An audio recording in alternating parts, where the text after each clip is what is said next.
We made this.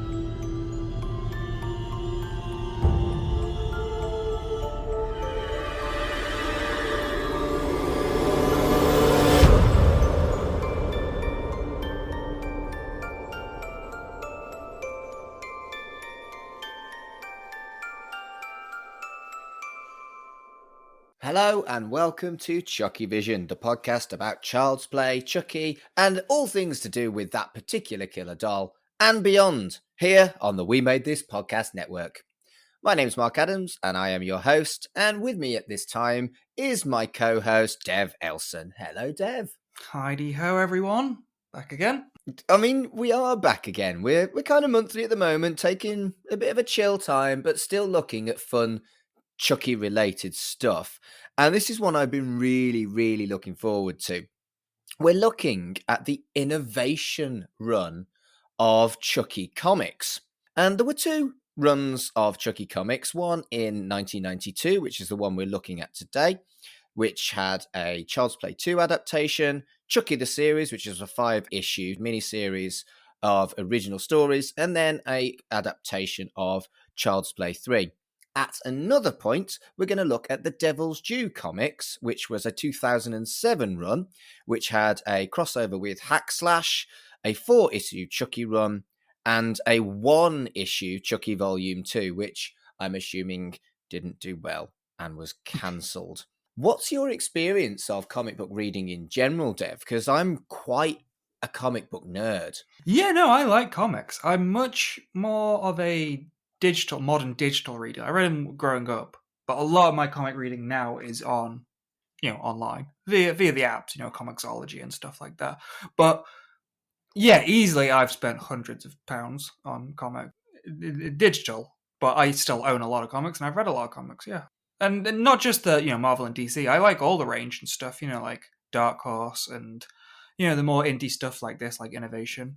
Yeah, I'm hugely into both Marvel and Image comics. I was never much of a DC guy, but I've always loved horror comics like The Walking Dead and Outcast and other short-running ones that I've always really liked the artwork and almost in a lot of ways find horror comics more scary than I find horror films. I don't know whether that's maybe because I'm desensitized or maybe there's something about a still image of something brutal that's more scary to me than in a film. I suppose I could pause my horror films if I wanted to get the same experience. Yeah, no, that's very true. I think for the audience listening, if you've never stepped a toe into the world of horror comics, there are some really good ones. I've read both really old ones, like Creepy and Eerie, the anthology comics that like inspired Tales from the Crypt. So I've read those old ones, and those are really good. They still stand up today. And I've read more modern ones, like you mentioned for the Chucky crossover. I've read pretty much most of Hack Slash, and that's a really good modern horror comic. But Innovation Comics themselves are a fascinating company. They were only around for a hot minute, lasting actually 6 years from 1988 to 1994. And they had an incredible list of franchises that they actually managed to score, including Terry Pratchett, Anne Rice, Quantum Leap, Lost in Space, A Nightmare on Elm Street, Psycho, Dark Shadows, and of course, Chucky. And from that list, you'd think they were fucking huge and untouchable company, but they ended up going horribly bust with debts to their artists and writers that were never paid. Yeah, I did read that. For people listening who are comic readers, everyone's heard of Marvel and DC, and most people have probably heard of Dark Horse. These guys were fourth under them in the market share. I mean, there's probably a gap, but I guess for a hot minute, they were popular. I Mm. mean, we're going to get into the details of some of these because what's so fascinating is reading the introductions. What's the word? The opening spiel by the editor usually. Yeah. Reading those and then reading the letters that come in the later issues. It's so Yeah. this is like a dip into history It does feel like that, doesn't it? because we're hearing the words from the editor saying, "We've just got this license, we've just got this new license, like we're doing so well, everything's so cool." And I'm like, "Oh god, in like 3 years, you guys are going to go bankrupt." Yep. Yeah. So obviously, because this company is bankrupt and these comic books are so old, they're very, very difficult to find. And only Child's Play 2 and Child's Play 3 became graphic novels, which means that they're a little bit more readily available. The comics themselves, the Chucky series, were never collected and are very, very difficult to find. And I'll be honest with you, we all are aware of methods online to be able to source material like this. And realistically, who are you stealing from if the company's gone bust? It's not something I would ever advocate, but for this, we did look at purchasing some of the books, but we'd have only been paying private collectors. We wouldn't have been paying the artists or anything like that. And they were incredibly expensive on eBay, particularly to import to the UK. Yeah, that's a fair point. I mean, who would he pay? Universal, I guess, for the likeness of Chucky. I think what we might suggest is we're actually going to go into this later on, but the writer, Andy Mangles, is a huge gay activist. Perhaps if you do choose to read these on Read Comics online like we did, maybe chuck a few quid to an LGBT charity because these were written by an LGBT man who is an activist. So maybe think about doing that. And now I've said it, I'm actually going to do that myself. Yeah, in terms of comic creators, we're going to be talking a lot about some of the artists. I've tried to look up some of them, but some of them just they only did a few things. Some of them are more popular than others. But the writer, yeah, we're going to be talking about him in a while. Andy Mangles wrote all 11 issues of this.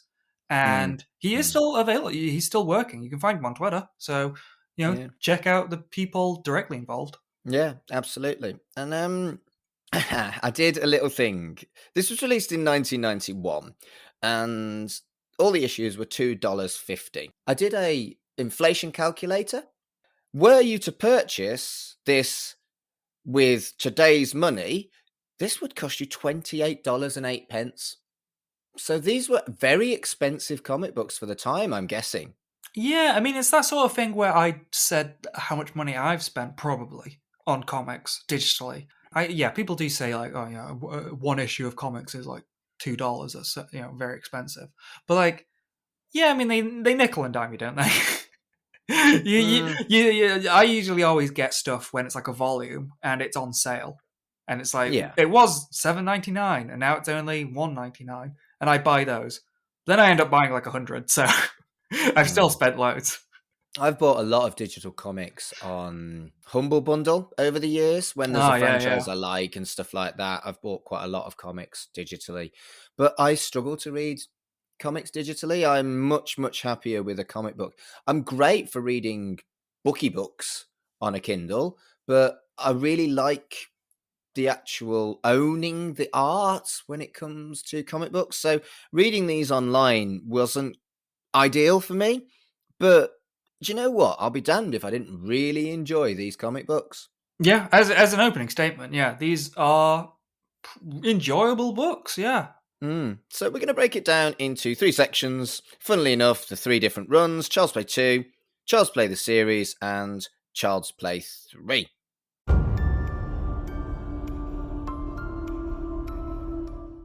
Starting up with Child's Play 2.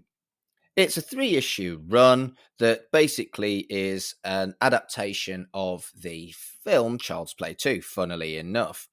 And from the very beginning, this felt like an absolute passion project Hmm. because the introduction, the editorial, if you will, was written by David Campetti, and it shows real love and isn't shy about having a dig at cheap ass, lazy film adaptations. Yeah, Capetti is an interesting one as the co-founder of Innovation and also the editor. Yeah, a lot of his editorials are hawking other merch, hawking the different books and stuff they're putting out, but it never felt too corporate. He has a passion in his voice that he very much is enthusiastic and enjoys that they're getting to adapt these franchises. It does seem like he's definitely acquired Chucky because he's a fan, and that's still quite small scale, which is why I was surprised that they were the fourth biggest comic book company at one point, because it all feels a little bit, we're really excited to be able to do stuff that we really, really like. Look at the shiny thing we've got. And they do a great job. I'll always use the comparison of Big Finish for fans who got to do their favorite thing. And Big Finish is an incredible success story when you look at just how prolific and how good quality all the Doctor Who audios are produced by them. And this felt almost like the start of something similar to Big Finish. I was there at the start for Big Finish, whereas obviously I wasn't for this, because in 1992 I was 14. But yeah, this really feels like a passion project with people who care from the get-go. And there's some really cool tweaks that make it different, but also similar enough to the film itself. I mean, the Chucky reconstruction is done so well, really, really creepy, and the art by Derek Robertson is out of this world. Yeah, so yeah, you definitely mentioned a few things to get into. But yeah, what's interesting about this, they get the original series as well, but even this one for an adaptation, a retelling of Child's Play 2. You mentioned Big Finish when we talked about fan fiction, and this is what this feels like. Their enthusiasm. Yeah. Like, I can't believe we're getting paid to write fan fiction. That's what this feels Yeah. like. And that is fake, because we'll get to the editorials when we get to them. But yeah, they do mention, like, when they watch these movies, they're like, "Ooh, I wonder if this is going to happen, and I wonder if they'll address this." And then they address that in the comic itself. Yeah. They're not just paid for hire, Universal wants a comic, so we'll make one. Like, they're really engaging in the property, in the films.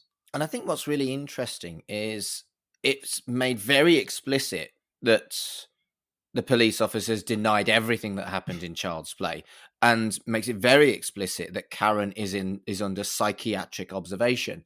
And it was borderline implicit in the film, whereas I do feel like this kind of absolutely stamps where these characters are after Child's Play. Yeah, it felt really interesting how headstrong they went into that. And even in the editorial, they talk about how confident they are going into this, because they say in issue 1 of this that they're doing a Child's Play follow-up, like the original series, after this. So they're already having these long-term plans, and they talk about, this is the quote, "Now that Universal plans to make Chucky a horror icon that can go head-to-head with Jason and Freddy." They were already talking about how big Chucky is going to be from the first movie. Yeah, and I think as a snapshot of how people were feeling about the franchise at the time, this is fascinating. Like you said, it's a historical piece.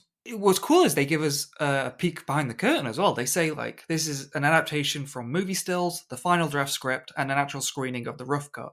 So, quote unquote, Child's Play 2 isn't the quickie slapdash adaptation that companies sometimes have to crank out. Yeah, that was a little bit of a dig. There are some weird digs from the editor, but I guess the editor has to do that. They have to sell why their company is better than others.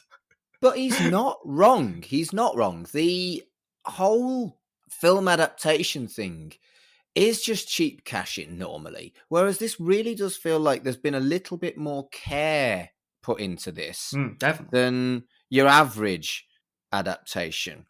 And even stuff like, I don't remember the electrocuted guy having a Victorian style tash in the film. There are some tweaks, yeah. Some lovely little tweaks that they didn't need to do, but I'm there for. That tash was magnificent. I mean, yeah, so we did some research on this. Like, we didn't just read the comics. Where we noticed that Andy Mangels writes the whole thing, so obviously it seemed important to look him up. The artist, it goes for a few different artists throughout the 11 issues. Which is a shame, if we're being brutally honest, because some of them are absolutely superb and some of them are only just okay. Yeah, I wouldn't say it's distinct, but there's a slight lack in quality near the end. Mm. Yeah, for the writer, I found this so interesting. Yeah, Andy Mangels, he is kind of like Don Mancini in the Chucky franchise. He is an openly gay writer and has been Mm. openly gay since the 80s. He has moderated an annual Gays in Comics panel for Comic Con since 1988. Which is impressive. Which, yeah, that's amazing. And that's so fascinating that, and we'll get to some of the touches. Andy Mangels definitely brings in some gay elements to his comics. And that's Yeah. incredible that that is happening before Don himself gets to do that with his own franchise. But I'm sure Don was pleased. And for me, Andy Mangels wasn't someone I'd heard of until we did these comics, but I wish I had. There's so much of his stuff that I want to read now. And the only other openly gay writer that I think I would compare him to is David Gerrold, who created the Tribbles from Star Trek. And Tribbles technically were the first queer aliens in Star Trek. So similar kind of things, gently putting gayness into franchises, but not making it crass. And that's I'm pretty sure Andy Mangels would be cool with being compared with David Gerrold. Is all I'm getting at there, really. But no, I just want to read all of his stuff. I want to watch all of his stuff, and I'd never heard of this guy, but I genuinely don't know if our American listeners would have potentially heard of this chap more than we had. Is he kind of a gay icon for our American friends? Perhaps within the comic audience, because as I say, he attends a lot of Comic Cons. He does a lot of, Comic Con, events. Like Panels. panels, yeah. He's often talking about this. He often, talks about women in comics as well. So he's very much a vocal advocate for equality in comics. And that kind of, again, reflects in innovation as well. That innovation made their success with the Anne Rice adaptations. And this was a few years before the movie. So they were very much like, we know these books are popular. So, like, their first audience was, like, largely female before they started doing more, if you're going to say the stereotype, like comic books are for boys, like before they started doing more like superhero stuff, they were kind of doing alternative comics at this time. Yeah, I think it's fascinating, and I wonder whether it was deliberate and kind of like Don Mancini was nodding happily behind the scenes, that it was Andy Mangels that got this franchise to write about. Bearing in mind, there was no gayness in Child's Play at all. No. And we've always talked about how this is a queer franchise, but it wasn't when they got this license, really. So this adaptation itself, the first issue, I just love the way that they've made the deaths almost more horror-fueled with the artwork. The artwork by Derek Robinson, I think of the entire run, I think the Child's Play 2 artwork is my favourite. And the electrocution and the plastic bag murder, the images are just absolutely horrific and brilliantly done. Yeah, they are very well done. And that definitely makes sense that and it is, again, interesting for the artist because this was before he did any of these big things, but Derek Robinson would co-create The Boys, the comic that would spur the Amazon Prime show that everyone loves these days. And he also co-wrote Happy, which, the show with Patton Oswalt and Chris Maloney, which was super violent. He had a huge hand in the Marvel Max line, which had like Wolverine and Punisher doing incredibly brutal acts in comics. Yeah. So this was an early example of him really bringing the violence into comic books, and it is really good. Yeah. Obviously, he wasn't that big when he was doing these comics, but his talent was there for everybody to see. Yeah, even the early stuff in this, like just the opening, they recreate the opening of Chucky being remade, and like the extreme close-ups of like the little hook going into Chucky's eyeball and pulling it out, Mm. It's grotesque, and it's, people say it's just comic books, but no, it's evocative. Yeah, I think so. And another thing that I really liked about this issue is that it went deeper into Kyle's past than the film does itself. Yeah, it is interesting, and they do mention later that a couple of these moments are from deleted scenes because they watched a rough Yeah. version of the movie, and that's really fascinating. So, because they truncate some plot elements of Child's Play 2, and yet they expand on others. So you're not just reading the movie you just saw, you're getting a slightly different version of that, which is really cool.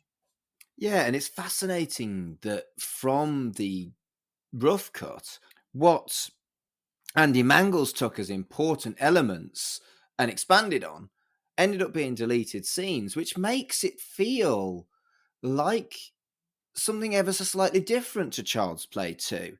And that's great. That's what I want from a film adaptation. I want a slightly different experience.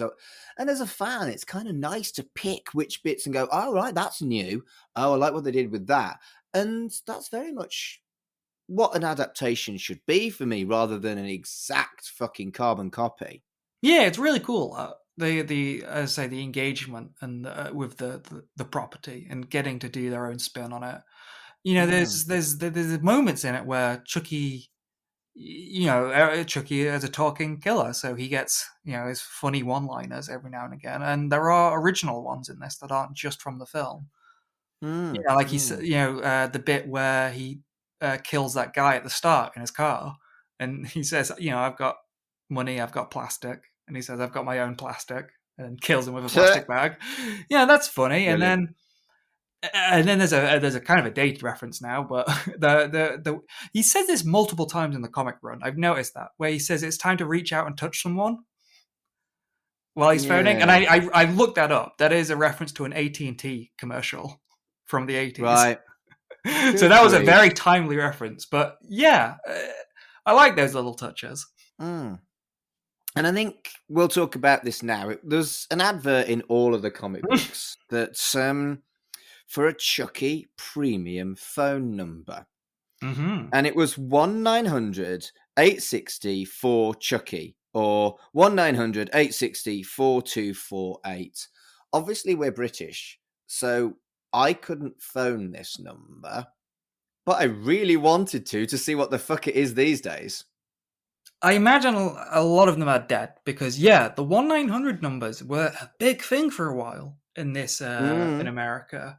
Yeah, for anyone that's wondering what the phoning Chucky, what does that even entail? So it promises it's always playtime when you call Chucky's special telephone number. $2 for the first minute, $1 each additional minute. Uh, Basically, a lot of these were you just phone up and then the supposed character would talk to you. A big popular one was the 1-900 number for Freddy of the Nightmare movies, and I believe it was actually Robert Englund, sadly, who did most of them. It was a sound alike, Mm. but yeah, you'd phone up and they would tell you a scary sort of campfire story, and of course, to get as much money out of them, they would be like, "And so the killer went up the stairs." They would make sure you're on the line for about 5 minutes. There was no such thing as 1.5 speed in 1991. And it was so strange how they say, like, under 18, get your parents' permission, acknowledging that kids are going to be phoning this up for what is in the movies a serial killer. Freddy had one, Chucky had one. There was a strange Mm. one with Halloween 5, and all the adverts for that on TV. You could phone up a 1-900 number and you could direct there was a victim being chased by Michael Myers, and you could direct them to locations in the movie. Okay. And so they would either be like, "It's okay, I found Dr. Loomis, I'm saved," or they would bump into Michael and die. So that was kind of a really interesting one. So for me, I think obviously we wouldn't have been able to access this at the time, let alone now. I don't know whether any of our listeners are old enough to have phoned this line or are people who I don't know, some of the Nightmare on Elm Street stuff has survived, I think you said, Dev, whereas I don't think any of the Chucky stuff has. Yeah. Has If anyone has phoned this number, please, please, please tell us what Chucky said. Yeah, sadly, a lot of these, because they're all 1-900 and they all are similar numbers. When I looked up the Chucky one, all I could get was the Freddy Krueger one, and then like the Michael Myers one and stuff. I barely found anything on this Chucky one. It's I don't know if it was popular or not. I don't know if it was popular enough for people to record. And I wonder if Brad Dourif was Chucky, or whether it was, like you said, potentially an impersonator. I mean, I kind of hope it's an impersonator, because if there's material out there of Brad Dourif as Chucky and it's just been lost to the ether, that's sad. I think it's really, really sad that this material's been lost. It genuinely massive appeal. If we can find this, we'll definitely do an episode on it. Absolutely. If anyone can find it and send us like clips or anything, we'll do an episode, and we'll shift our schedule around and do it soon as well, I think, because I'm absolutely fascinated by this, but fear that it is completely and utterly lost. Well, I mean, I guess we're going to get back to it. I guess, thank God, these comics aren't lost. Yeah, well, that's it, isn't it? And again, we wouldn't have had access to this if it wasn't for a modern, digital, illegal way of looking at them. Yeah, that's true. Yeah, I mean, because it's like, are Universal still selling these? No, you'd have to find them from like a third-party seller. So, yeah, I mean, as I guess a summary of this one, and especially the Child's Play 3 one, yeah, it is.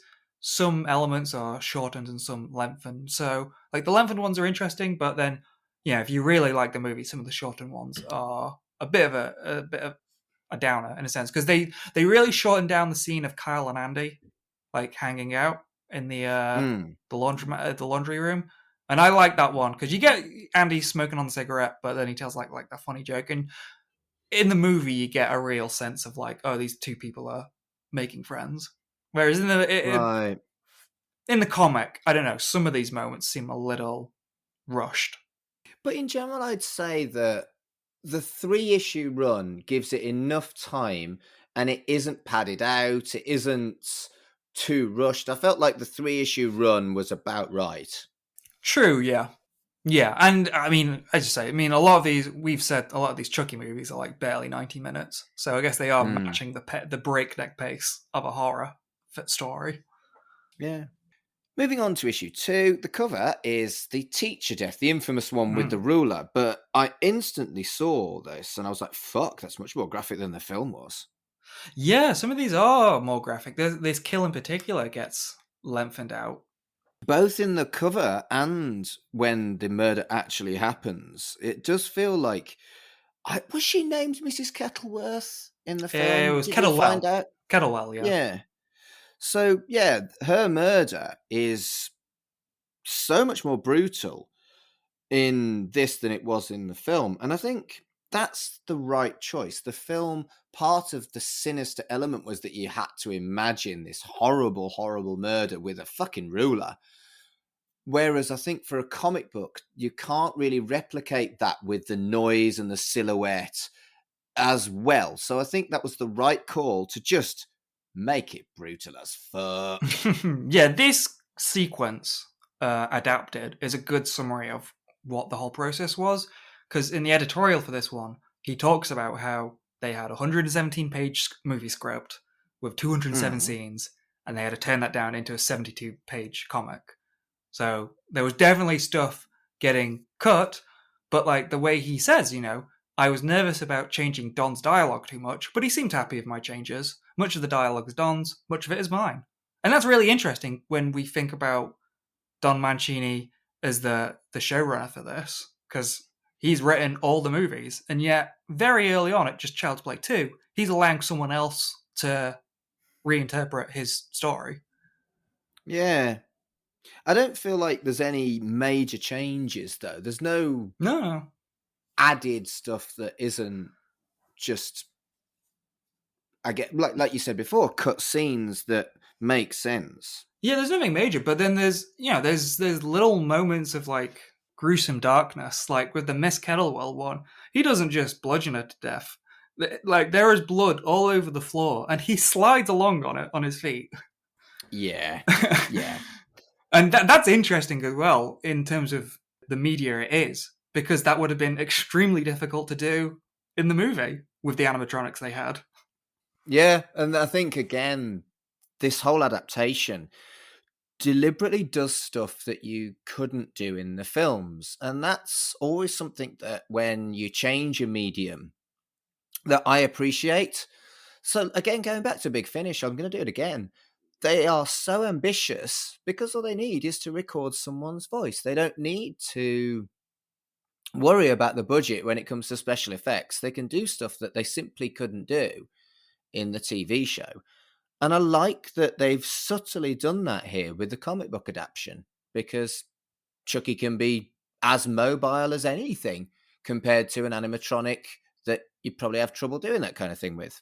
Yeah, exactly. And they recognize when the films are really good, because we get that very one-to-one adaptation of the camera zooming out from the school when she's Mm, dying. And that's, that's them recognizing that that's a really cool shot. We shouldn't mess around with that. mm. One thing that they do have to adapt. Do you notice how no one says fuck in this? Very clearly, they're not allowed to put fuck in this. And so we get Which that. is really bizarre because it's incredibly graphic violence. Yeah, the same scene where he is murdering the teacher, you get that very noticeable difference where, she gets the paper in the movie and it says fuck you, bitch. And in the comic, it Mm. says screw you, bitch. So they're still allowed to say bitch, but they can't say the F word. Right, here's the thing, and it's always been something that I found utterly bizarre. Americans seem to be more concerned about a naughty, naughty word, fuck cut shit ass, than they do about horribly graphic violence. And I think that that is so on its head, so the opposite about how people should care. But America gonna America. And this is just a case of America gonna America. I mean, I know movies going on tape, and I guess that's where the video nasties thing came from, when movies became more available. I guess their only Mm. concern was that it's a lot easier for a kid to just pick up a comic than it is to watch a movie. Yeah, maybe you're right. Maybe you're right. I just feel like it's utterly bizarre that it's more acceptable to show a brutal murder than it is for someone to say fuck. Imagine if that was real life. If you had someone on trial for saying fuck and someone on trial for murder, and someone saying fuck was considered worse than someone who'd done a murder. This is bullshit. Anyway, I want to talk about Andy Mangle's editorial here. In fact, I'm going to want to talk about all the editorials across all the comics we look at. And it feels like this is excellent. It shows how much of a fan he is, but also I love the description of his process of writing as well. It's just an excellent little editorial, and it made me confident that the book was going to be good, and it was, frankly. Yeah, some of the editorials from him are really interesting, because he really does give an insight into the process of making it. It was wonderful. And again, going back to his writing, it is clear that it's his writing because he makes some nice little changes and touches that are specific to this medium. Like Chucky doesn't really bleed at any point until the finales of the Chucky films. Whereas in this, every time he gets punched, he's bleeding from his nose or spitting blood. And it just makes it that little bit more visceral and graphic, which, I'm all there for. I think it's a nice change that I'm all down for. Yeah, it's sort of like, it's a really tough job for an editor when they're editing a movie down for whatever reason, because like someone might have a line of dialogue or someone might do something that affects later events. And so like it's really difficult to get rid of something early if it affects something later. And so when you're adapting this, he did a really good job at making this story shorter, but in intelligent ways, like you said, like the bleeding and stuff. Like that's like a plot point where Chucky knows it's getting too late. It's getting close to where he needs to transfer his body, otherwise he's going to be trapped. And so Mm. elements like that aren't cut out; they're like brought forward into the story and stuff. Yeah, yeah. And I think it's really well done. It does feel like this is a properly gruesome horror comic, and I wouldn't have expected that of a adaptation of the Chucky franchise. I would, don't know, I'd have expected it to have been watered down, and I guess you could say it is because the swearing, but the horror and the violence almost feels like it's been ramped up. Yeah, and I think Robertson really does a great job of this. And again, it's something that is not as noticeable in later issues when it's not Robertson, but Robertson has some really good artistic flares that are make this distinct from just watching Child's Play 2. I really like his approach to shadows and darkness. How Mm, Chucky is always in shadows a lot in this, but it's never just the actual, black. It's always like like an Argento film. It's like really vivid, like purplish red, and it mm. really paints Chucky's like face in a different way. Yeah, I hadn't thought of it that deeply. For me, it was just like he's hiding in the shadows because he's a supernatural creature. But yeah, I think you're right, actually, now you've said that. And you get that even in the later stuff when it's different artists. But they, again, like the animatronics of making his face articulate, you do get a lot more facial expressions in the comic form. Hmm. I want to talk about the weird photo contest. Yes, this must have been exciting if you read this as a kid. So, the essential premise is a fuck ton of brilliant prizes, like merchandise you'd never imagine, but also the opportunity to be a character in a future comic book featuring Chucky. And you have to send in 10 photographs of your own face. And it, you know, I, I've never seen a competition like this. Yeah, it's really cool. It's really cool because there's no other element to the competition. It's just sending a photo and you might be in this comic. And it's so beautifully peculiar. And the prizes were superb prizes. And I'm like, I don't think I could have afforded to get 10 photographs of me done, but I'd have fucking tried if I had the opportunity. Yeah, there are some good prizes from this. It's like you get like scripts and comic books signed by the filmmakers. You get your very own Mm. Chucky doll that was used in the movie. I mean, that's a hell of a prize. Yeah, I mean that's almost as cool as being in the comic. Yeah, and what a weird and wonderful thing to do. But I mean, you know what? That is a smart thing though, because like they do not announce who won. You just have to buy the comic and see, am I in this comic? Brilliant. Brilliant. So we'll move on to issue 3, which has the finale. And the editorial, again, was wonderful. Mm. It filled me with anticipation for Chucky the series because they're asking questions in this editorial that fandom is still asking today. And again, as a snapshot, this was 1991. And 30 years later, we are still asking these questions. These films, I think, inspired so many people and are still inspiring many people, despite their age, when they're watching them for the first time. Yeah, that's really bolstered by the fact that he says, my feelings are that the internal logic and continuity are important, no matter what type of fantasy you're dealing with. So, I mean, he is 100% on board with Don, that, Mm, like, yeah, these aren't just throwaway, silly, films that people will, they'll forget the last one when they watch the new one. Like, they're paying some respect to the fans. mm. And looking at Chucky, particularly in this issue, but across the 3-issue run, for some reason, the dialogue just makes him that seem to be that little bit more nasty. Like the explicit misogyny and the crude jokes when he's killing people just feel just that smidge more nasty. And that's really well done, considering that he can't say fuck. Yeah, I believe he does say in one of these editorials that, yeah, his Chucky might just be a bit more nasty. Yeah, And yeah, he does. and that's really cool to really get this voice, and to, not in just the editorial, but as you said, in the comic itself, you really get this voice that someone is steering this story. It's not just Mm, the same story being played out. mm. And again, something I noticed was the doll gore throughout. It's not just the ending, and that's been across the 3 books as well. So that it feels like they definitely have their own, almost slightly tweaked universe in a lot of ways that is consistent across the 3-issue run.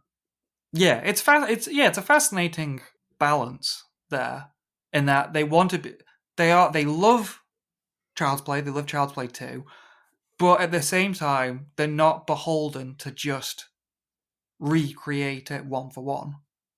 I just really, really like that they've got the right balance and they give you a new experience but don't detract from the experience of the film. I think that is such a subtle and delicate path to walk that this whole run is just fucking sublime. But going back to what you were saying about the swearing, the only time it really, really felt incongruous was in this issue, where Kyle uses the word dipstick. And she is, as a character, is cooler than that, and it does feel completely incongruous to the tone and the level of violence that we've experienced in all 3 of these books. I mean, dipstick, come on. It's either a reference to a sweetie or something that you check in your motor vehicle. It's not anything resembling the kind of insult in a stressful situation that a young woman or a late teen would ever use. No one would use dipstick. It's something a 5-year-old would say. And just for a second, it took me out of it. What was an incredible comic book experience that I thoroughly enjoyed. Yeah, yeah. I get in horror movies in general. I think the acting in Child's Play 2 is good, but in horror movies in general, I guess that's something people could consider easily transferable into comics. I will say that's probably the only thing that does feel absent, along with what you said, was, throughout this finale, Brad Dourif is screaming his lungs raw throughout this entire Mm, finale. That is noticeably absent when you're reading this comic. true, true. But I think, again, going back to how great the artwork is, a chase scene in a comic book is not an easy thing to do. And the terror and the desperation in the flight of Andy and Kyle is really well depicted. The peril is really well done as well. And that could have been cack, and it wasn't. It was great. It was, yeah, it was really, really well done. The pacing was really good. And I mean, they get all of it. They get like the whole the delivery truck chase, the chase through the factory, the whole finale. They get all of it, and it's really well done. I will say, as a detractor, it's a shame that they cut out the bit where Chucky gets his legs chopped off. Yeah, but what I'd say to that is it's properly gruesome and incredibly well done with the knife hand and also the factory worker's eyes. Mm. So you do get those elements of body horror, even if they have, forgive the pun, cut the cutting off of his legs. Yeah, I mean that. Yeah, it's sort of a nitpick, but yeah, as you say, all the other violence is really good, and they don't skip the bit where he gets doused in liquid plastic, and that is No. he looks just like he does in the movie, and that's recreated Yeah. so lovingly. Yeah, and the full page Chucky explosion is just to die for. When you're using a full page spread in a comic book, it needs to be for good reason. And the gravitas of that explosion is very much emphasized by the fact that they use a full page spread. And I just loved that. It was grim as well, really fucking gory. But one thing they do that's probably very important for what we're about to discuss next is that they have an alternative ending so that they can continue. Yeah, so like the movie, it kind of just ends immediately. Kyle and Andy just leave the factory and that's it. But then we get an extra bit. We get Chucky is reborn into a new doll immediately. And not in the way that it happens in Child's Play 3. What was it, 8 years later? It's an Yeah. immediate resurrection. And I tell you what, this blew me away. This 3-book run blew me away. I was expecting it to be a cheap cash in. I was expecting to sit here and slag it off and go, everything about this blew me away. And I went into this going, fuck, Chucky the series is going to be brilliant. If these writers with this level of enthusiasm and this level of dedication can write something that I wasn't expecting much out of these comics, I'll be honest with you. And Child's Play 2 blew me away. Yeah, this was the best case scenario that we got because Universal were going to do it regardless. They're going to go to some company that they could get, comics made because you can make more money out of the movie they're making. But yeah, this absolutely blew my expectations. It was really well done, and it's so evident that the people doing it love what they're doing. Yeah, absolutely.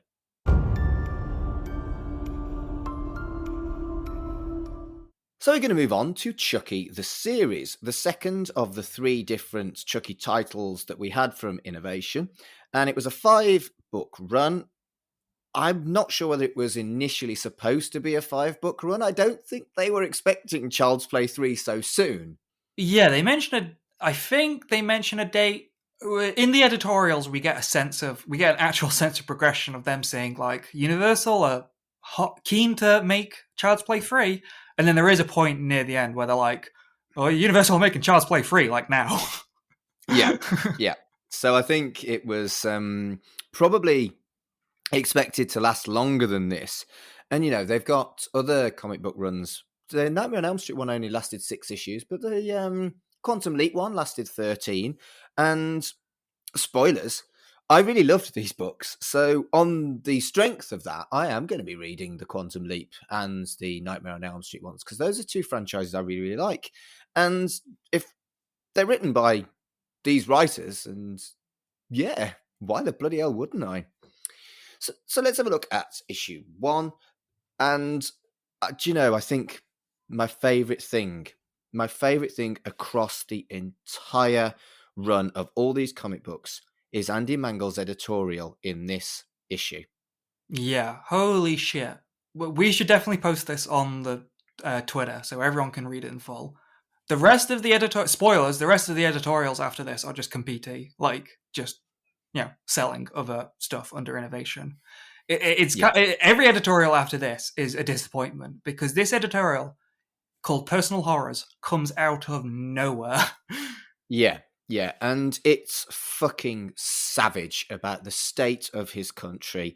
Rape, child rape, queer bashing, and racism are all covered in a 1-page editorial about the horrors of modern life in 1991. And I tell you what, it feels like it could have been written in 2022. Yeah, it's so sad that everything he mentions is so relevant still to today. And I stopped reading and had a little bit of a breather after reading this editorial. And like you said, I felt like all the other editorials subsequent to this, I was looking forward to. And then they were basically nothing but trash and an ad for another comic. And I'm like, you've got other places to advertise your comics. Just give Andy Mangels another editorial. Give anyone anything to say other than fucking ads. The exception being issue 5. So we won't talk about the editorials for 2, 3, 4, but we will have a quick look at the one for issue 5. But this editorial was something that I won't forget in a long time, and it cut deep, man. It's wild as well that not even the letters, like they start bringing in fan letters at the end of some of these issues. No one mentions this. And it's stuck out so much. Like, it's not mentioned by anyone. And No. this is the 90s. This is like the start of the 90s. And this comic book writer literally comes out. He's like, yeah, growing up Mormon with the he grew up Mormon with the belief of real evil. But he says, though now pushed out of that faith because of my lifestyle, quote unquote, choices. Oh, yes. And it feels such a modern take. It feels like he was ahead of his time here. And you know what?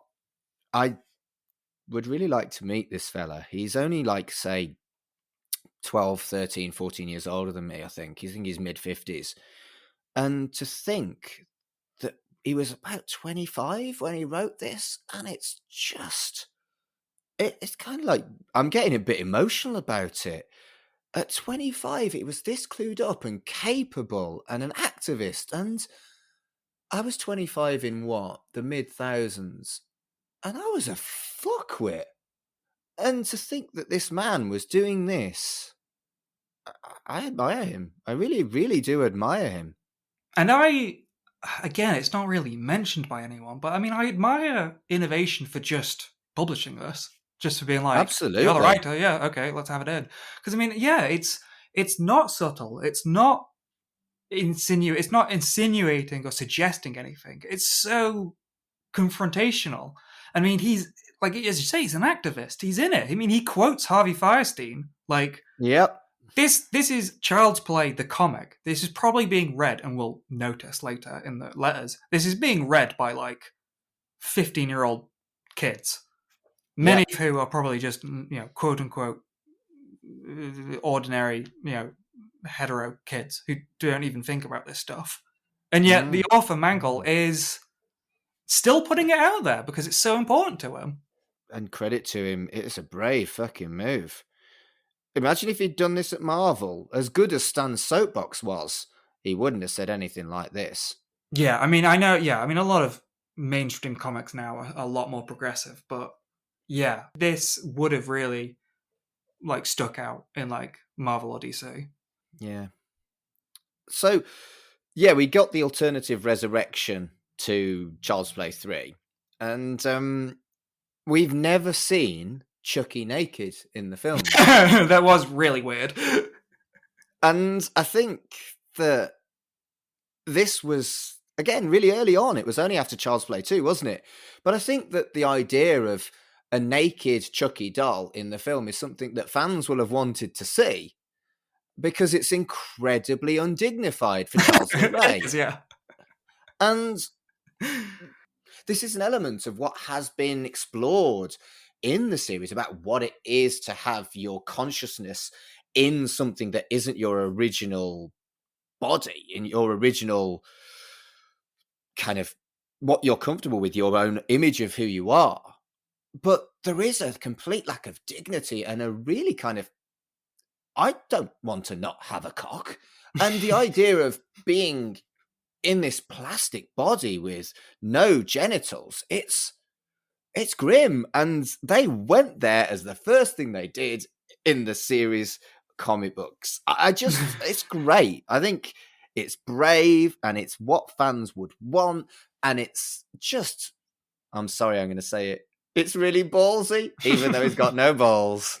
Well, I mean, you make a pun, but we see him being rebuilt. And as his limbs are being put on, he says, I guess I'm armed and dangerous again. And when he clocks he hasn't got a cock, he's like, well, at least I don't have to piss. And it's like, it's brilliant. It's brilliant. And then I wasn't ready for a Puppet Master reference. Oh, well, we're going to get a lot of references here. We forgot the splash. Yeah, we are. We forgot the splash page, which has like so many references. The opening page. So this is Derek Robertson. I believe from here on out, Robertson is not involved. It's different artists. And I looked up some of these artists. They have like no online presence. So it's not huge people from now on. But I mean, it's still, still good. This is a page. The splash is Chucky surrounded by other horror movie references. I mean, we've got Jason's mask, we've got Michael's mask, Freddy's glove, Leatherface's chainsaw, Xenomorph facehugger, the Phantasm ball, Phantom of the Opera mask, vampire teeth, creature from the Black Lagoon is there. There's an axe, so maybe The Shining. There's a wig and knife, which I assume is Psycho, because later they do say they're all big fans of Psycho. And then, and this is something that we wouldn't see in the franchise until shortly. Shortly. I mean, like 8 years later, in like Bride of Chucky, when they kind of did the same joke. Yeah, and again, there's a lot of stuff like that. When you think about how early on this was, Child's Play was what? 3 years old at this point. And all this stuff is so early. Yeah, a lot of the first 3 Child's Play films keep it kind of safe within their own universe. I don't feel like this book keeps it safe. Not at all. And then even later on, there's a Green Goblin mask. How did they not get sued 100 times for the shit they put in this run? That's a clear reference because Mangles did write for Marvel at that point. So I think he may have been writing Green Goblin stuff around then. But yeah, there's a range of references here, not just movies. I mean, yeah, we get like an Omen 4 poster, which was relevant at the time, 1991. The main character, a new character we get here of Russ Timpone. He says, not the editor of Fango, but I'd love to be. And that's referencing the then editor-in-chief, Tony Timpone of Fangoria. So, like, they're referencing, like, real deep-cut stuff that only horror fans would get. But it does introduce, like, 4 new characters very, very quickly. Yeah, very quickly, yeah. So Russ, Wendy, Bert, and another guy who I can't... David, I think his name is. They really only mention these names, like, once or twice. Yeah, and Wendy is another magic user, which, other than John Bishop, we haven't seen since. Yeah, that was interesting. Oh, and Tiffany, of course. Yeah, it felt more like Tiffany. We get a lot of this in some of the later issues of people who seem to sort of know about magic, but have never really done anything with magic before. Yeah, but really, the only explicit magic users across the last 30 years, other than here, have been Chucky, Tiffany, and John Bishop, who is still referred to as Dr. Death here. I feel like in my head, I've kind of almost retconned because Dr. Death feels a bit yucky that I always have to call him John Bishop. But even on Wikipedia and everything else, he does seem to tend to get referenced as Dr. Death, but I'm not going to do it. Same fucking character. Well, it's a really interesting thing in the universe because they all, I guess, just know about him. So they're just like, oh yeah, Dr. Death. Chucky himself will always say John. Like, he just refers to him as John. Yeah, that's true. That's true. And, he is referenced in this issue straight away. But again, the Dr. Death character is only 3 years old here, whereas he's been gone in Chucky since 1988, meaning that's over 30 years ago. Yet we got Eddie Caputo in the Chucky TV series. And Eddie Caputo isn't referenced once. So it's fascinating that in 1991, John Bishop was more of an interest to fans than Eddie Caputo was. Yeah, that is a really interesting moment in history here. That, like, as you say, even now, people are like, are they going to mention John Bishop again? Are they going to talk about all that voodoo stuff again? And it's like, it's so interesting to see someone acknowledge that around the same time of Child's Play 2. Like, hey, you should bring this stuff back. And then Don was like, no. Yeah. And you mentioned that there's all these references. Chucky actually puts on a set of fucking Kruger claws. And I'm like, come on, you are pushing it. Yeah, I wonder if they did that before or after they got the license for Nightmare on Elm Street. Yeah, that's probably why they can do it, thinking about it, isn't it? Well, I mean, did they have the license to everything else they referenced? Yeah, I mean, comics have always done weird crossovers. And I think one of my favourites was Death's Head and Doctor Who. So Marvel UK had the license for Death's Head and the Seventh Doctor. And the Doctor takes on Death's Head for no good reason. And this feels a bit like we've got the license, why the fuck not? And yet it still works because Chucky would, if he found a glove made of knives, go, ooh, I'll have that. And so he does, and he uses it. Well, what's interesting about that, though, is later, certain characters will talk about an actual killer in Springwood, Ohio. Yes. So, does Russ just have Yes. this independently, or did he get a glove because of that real killer? The references get strange when you talk about when it gets to that. Does. And it's much deeper than you realise on a tertiary look, isn't it? But yeah, introduces a brand new cast of characters, and I was like, "Is this canon?" Oh, they're all dead, so it doesn't really matter. This is an odd start to a 5-issue run. This confused me, or not confused me, but didn't give me the clearest sense of, is this going to be like an anthology thing, or is this going to be one continuous story? And it's kind of both. Yeah, and it feels like that was a deliberate misdirect, that they were going to ignore anything from the films and just make it Chucky Goes Wild with a new cast of characters and sidekicks, and then completely change your expectations by murdering all of these characters in one of the best, most beautiful comic book sequences I think I've ever seen. The art and silhouettes when the lights go out and Yeah. Chucky's running around murdering. It's fucking great. It's like perfect comic books way of looking at horror. Just sublime. Absolutely sublime. And dare I say, Chucky hanging out with a bunch of young kids. That's sort of like the other Chucky series. Yeah. Yeah, that's true. Huh. God.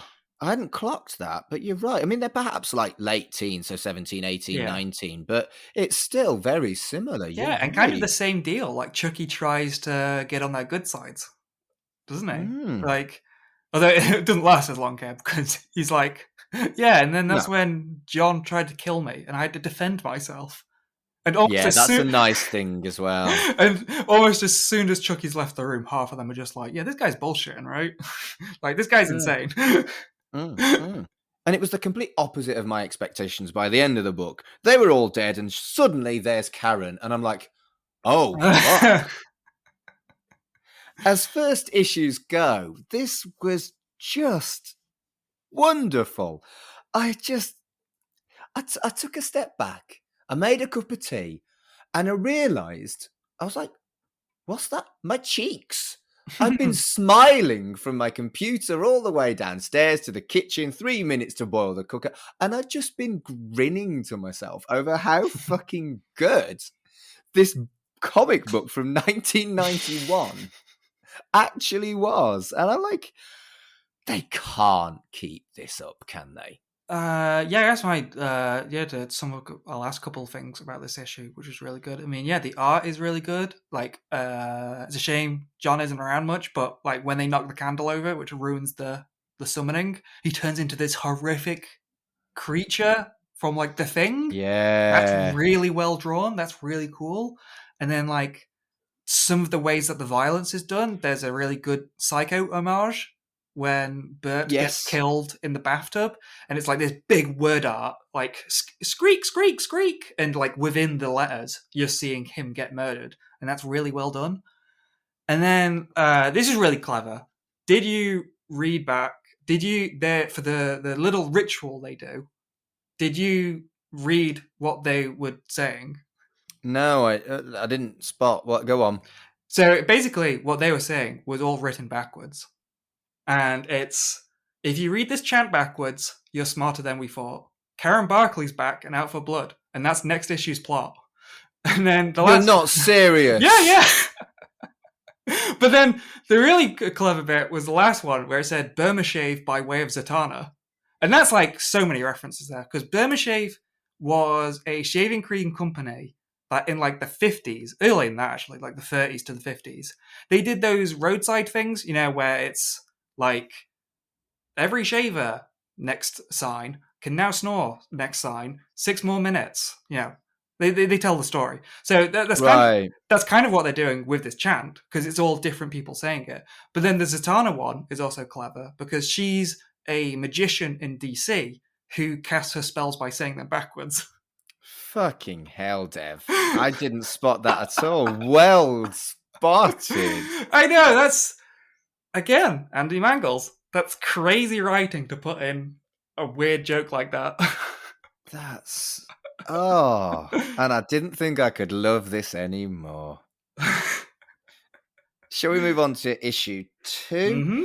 And again, 2 in a row. Wonderful, wonderful covers.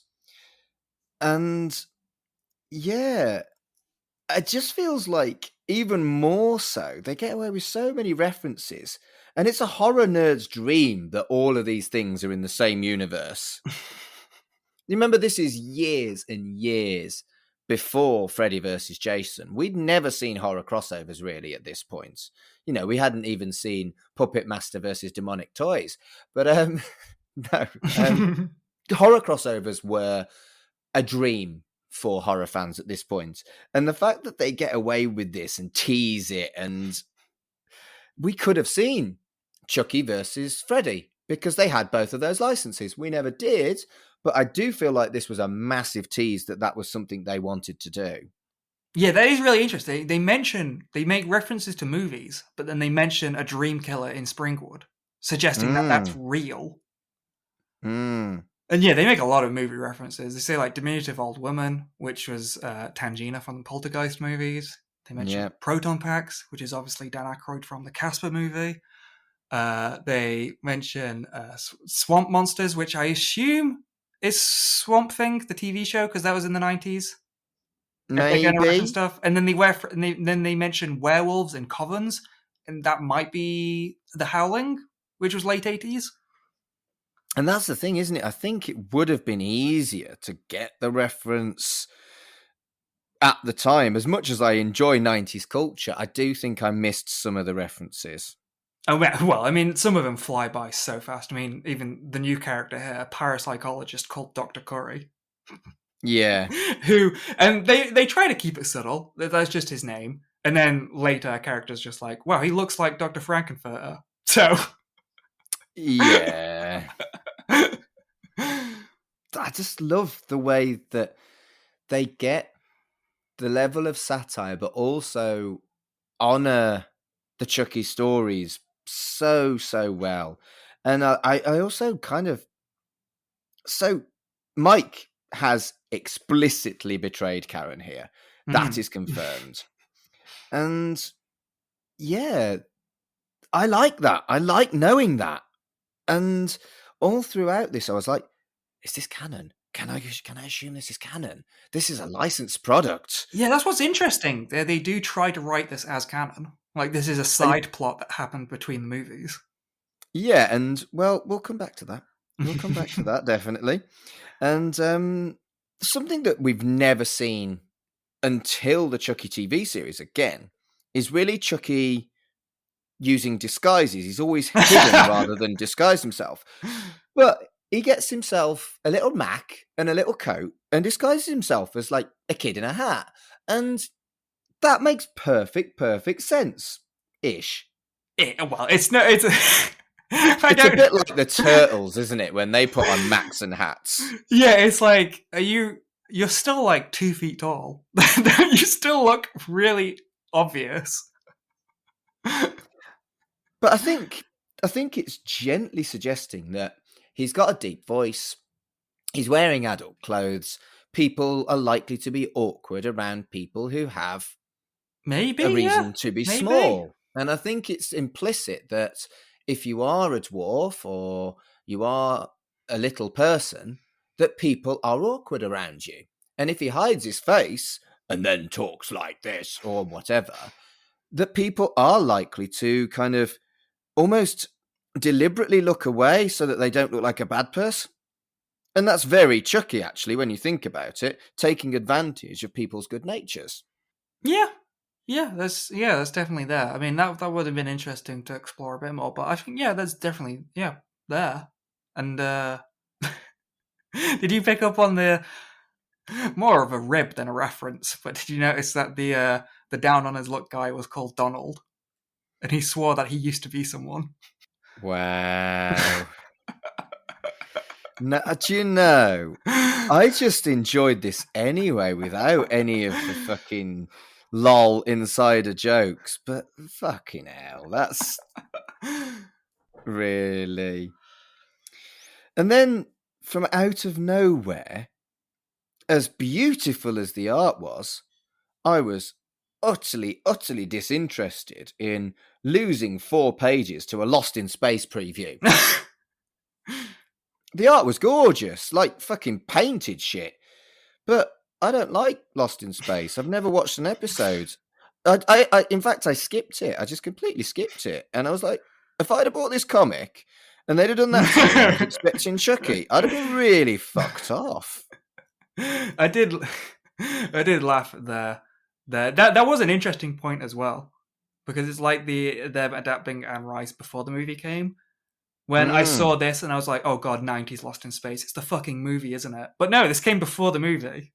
This is based on the TV show.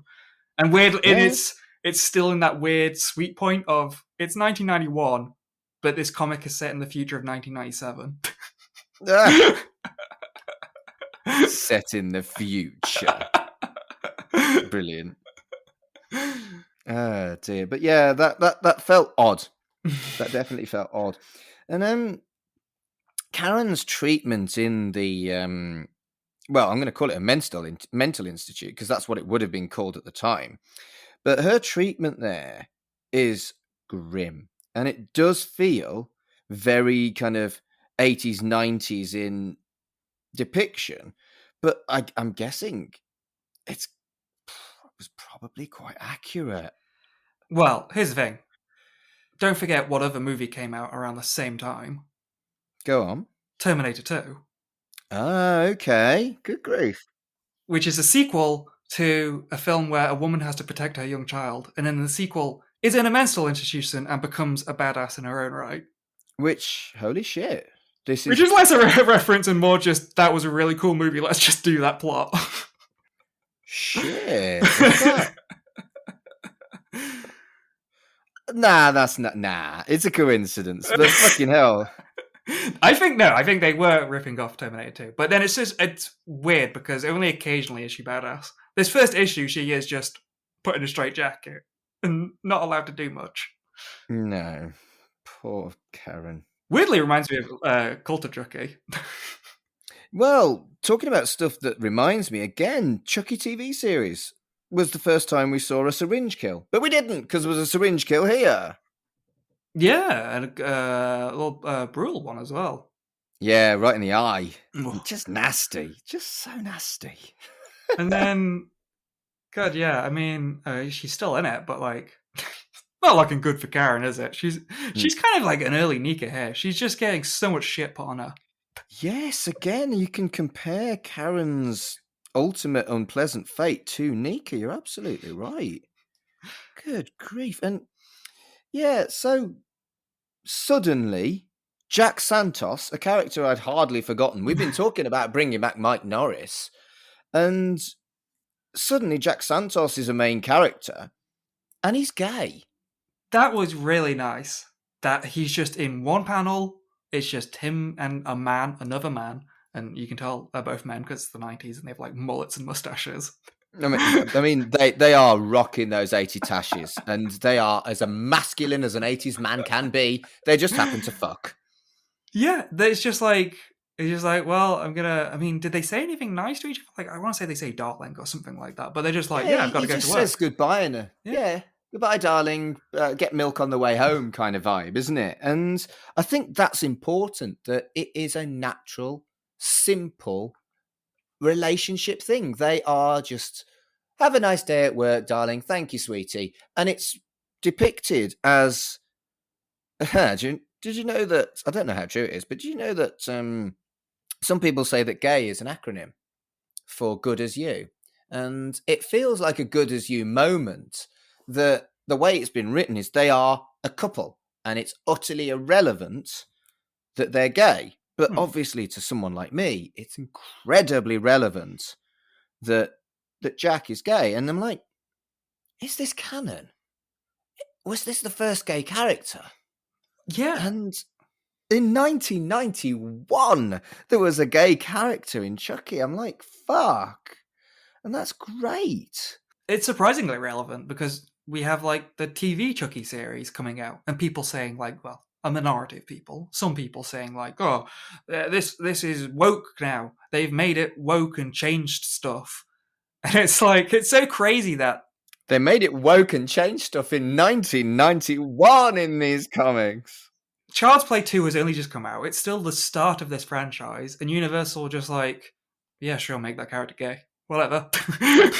And so, if you remember when we discussed our wants for next season of Chucky, you said you'd like there to be an older gay character. We have not even thought about Jack Santos across 17 episodes looking at the films and the TV series. We hardly mention him. I think we probably called him Mike's partner rather than actually acknowledging the character's name. Because in the first film, he's a plot device. And fuck me. Why don't we have Jack Santos back as a openly gay guy in his late 50s, early 60s as a character in the Chucky TV series? I would love that. Jack Santos comes back. Oh. And that seems like almost something Don would do. And we saw in those interviews where he was like, are people interested in seeing Mike come back? And I would love for season 2 for him to be like, we're bringing a character back from the first film.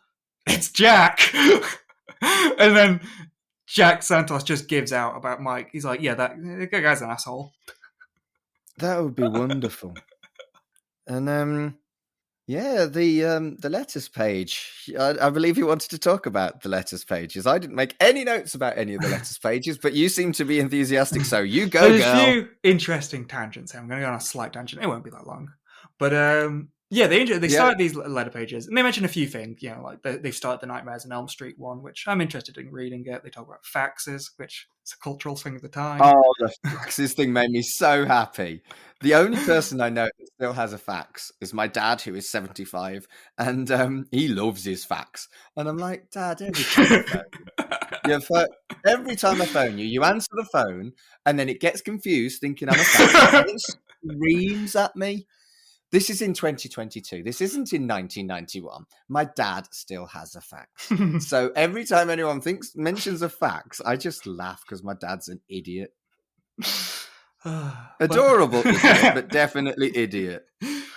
But yeah, I want to mention the letter pages because there are some peculiar letters that these people get. And there are two here that have such different tones. I'm going to read this one. I'm going to read some of this one. I thought your free-issue adaptation of Child's Play 2 was quite all right. It was good for what it was. It was good for what it was. So rude. So congrats, Andy Mangles. Congrats. Child's Play the series looks good, reads good, is good. And for what it's worth, I'm not known as a soft critic or a false flatterer. I have many years on all sides of the desk in this writing biz, and I've earned a reputation for candor, not diplomacy. What a villain. But here's the thing. I thought, is some insane person just writing in? And I looked at his name, Mort Castle. I thought, fuck it, I'll Google it. Mort Castle has been writing since the 60s. He's still writing. He is a award-winning, renowned writer. Good grief. It is arguably beneath him to be writing these sort of letters to a comic series based on a movie. He does behave like it's beneath him, though, let's be honest. But yeah, so strange that he would write that in. But then we get another interesting character. We get Uncle Elvis Orton, who writes in a really nice, enthusiastic message. And it's very specifically about the lettering. He says, like the woman who did the lettering on this, I really like her work. I liked her work in previous comics, and it's really good. Super specific. And I looked him up. He's not a writer, technically. He's what they call a letter hack. Do you know what letter hacks are? No. So this guy, since the 70s, he and other people write hundreds and hundreds of letters into basically every and any comic. Like, and a lot of them, they are nice, complimentary, but in a sense, it's just to get published in a way. But it's really weird that like I looked him up, and people on forums are like, "Whatever happened to Uncle Elvis? Is he still about? Is he still writing in letters?" What? And what's interesting, he's on a Wikipedia page for letter hacks. He's an example of famous letter hacks. And there are some other really big ones, like David S. Goyer, Kurt Busiek, Harlan Edison, and George R. R. I've Martin. heard of Kurt Busiek. Yeah, and here's the big one. George R. R. Martin was a letter hack. Really? It makes sense, because if you want to get into the business of writing, what better way than, hey, like if you're going to sign up for a company, what a better way than, hey, everyone working at the company knows my name, and I've complimented everyone at the company. So I'm in their good graces. Good grief. So yeah, that was my tangent. I had never heard of letter hacks, and that's blown me away. I don't feel like we really understood what we got ourselves into when we decided we were going to look at the Innovation Comics. I thought it would be a fun half-hour episode where we slag off the lazy-ass stuff, and I just, as an experience, as a fan of Chucky, I'm so fucking glad that I read these comics. And for the sake of what? 2 hours of your life to do the whole run? It's absolutely worth it. Next time you're going to watch Child's Play, don't read the comics instead. And then watch Child's Play. Just put aside a whole evening for a bit of Chucky fun, innit? Right, let's move on to issue 3. The cover is a blatant piss take of Ghostbusters, which it does feel a bit of a stretch. Just calm it. You've done a lot of film references to other stuff. Ghostbusters isn't really related to Chucky, is it?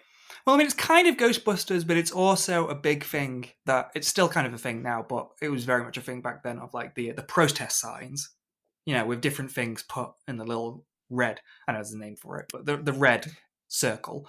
And this is a Ghostbusters ref. Don't give me that shit. Well, no, I think it's a protest thing because they have under it that really comical marked thing. And I remember in Married with Children, there was a sort of little storyline in that where the character of that, Al Bundy, had one of these protest things, and they'd have the big picket signs, and he'd have a silly name. It was like "No Ma'am," and it stood for like different things. But in this, we have marked, which is Mothers Against Rampant Kill Happy Evil Dolls.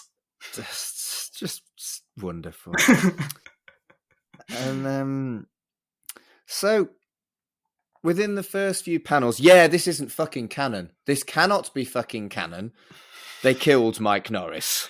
That was wild. We did not mention it, but at the end of issue 2, it ends on a cliffhanger of Chucky pulling a gun on Mike, and then Jack outside the precinct, and bang, like, uh-oh, spoiler, like, I mean, not spoiler, like, cliffhanger, but, I mean, he's Mike. He's going to survive. Like, Chucky will miss, and then Mike will survive.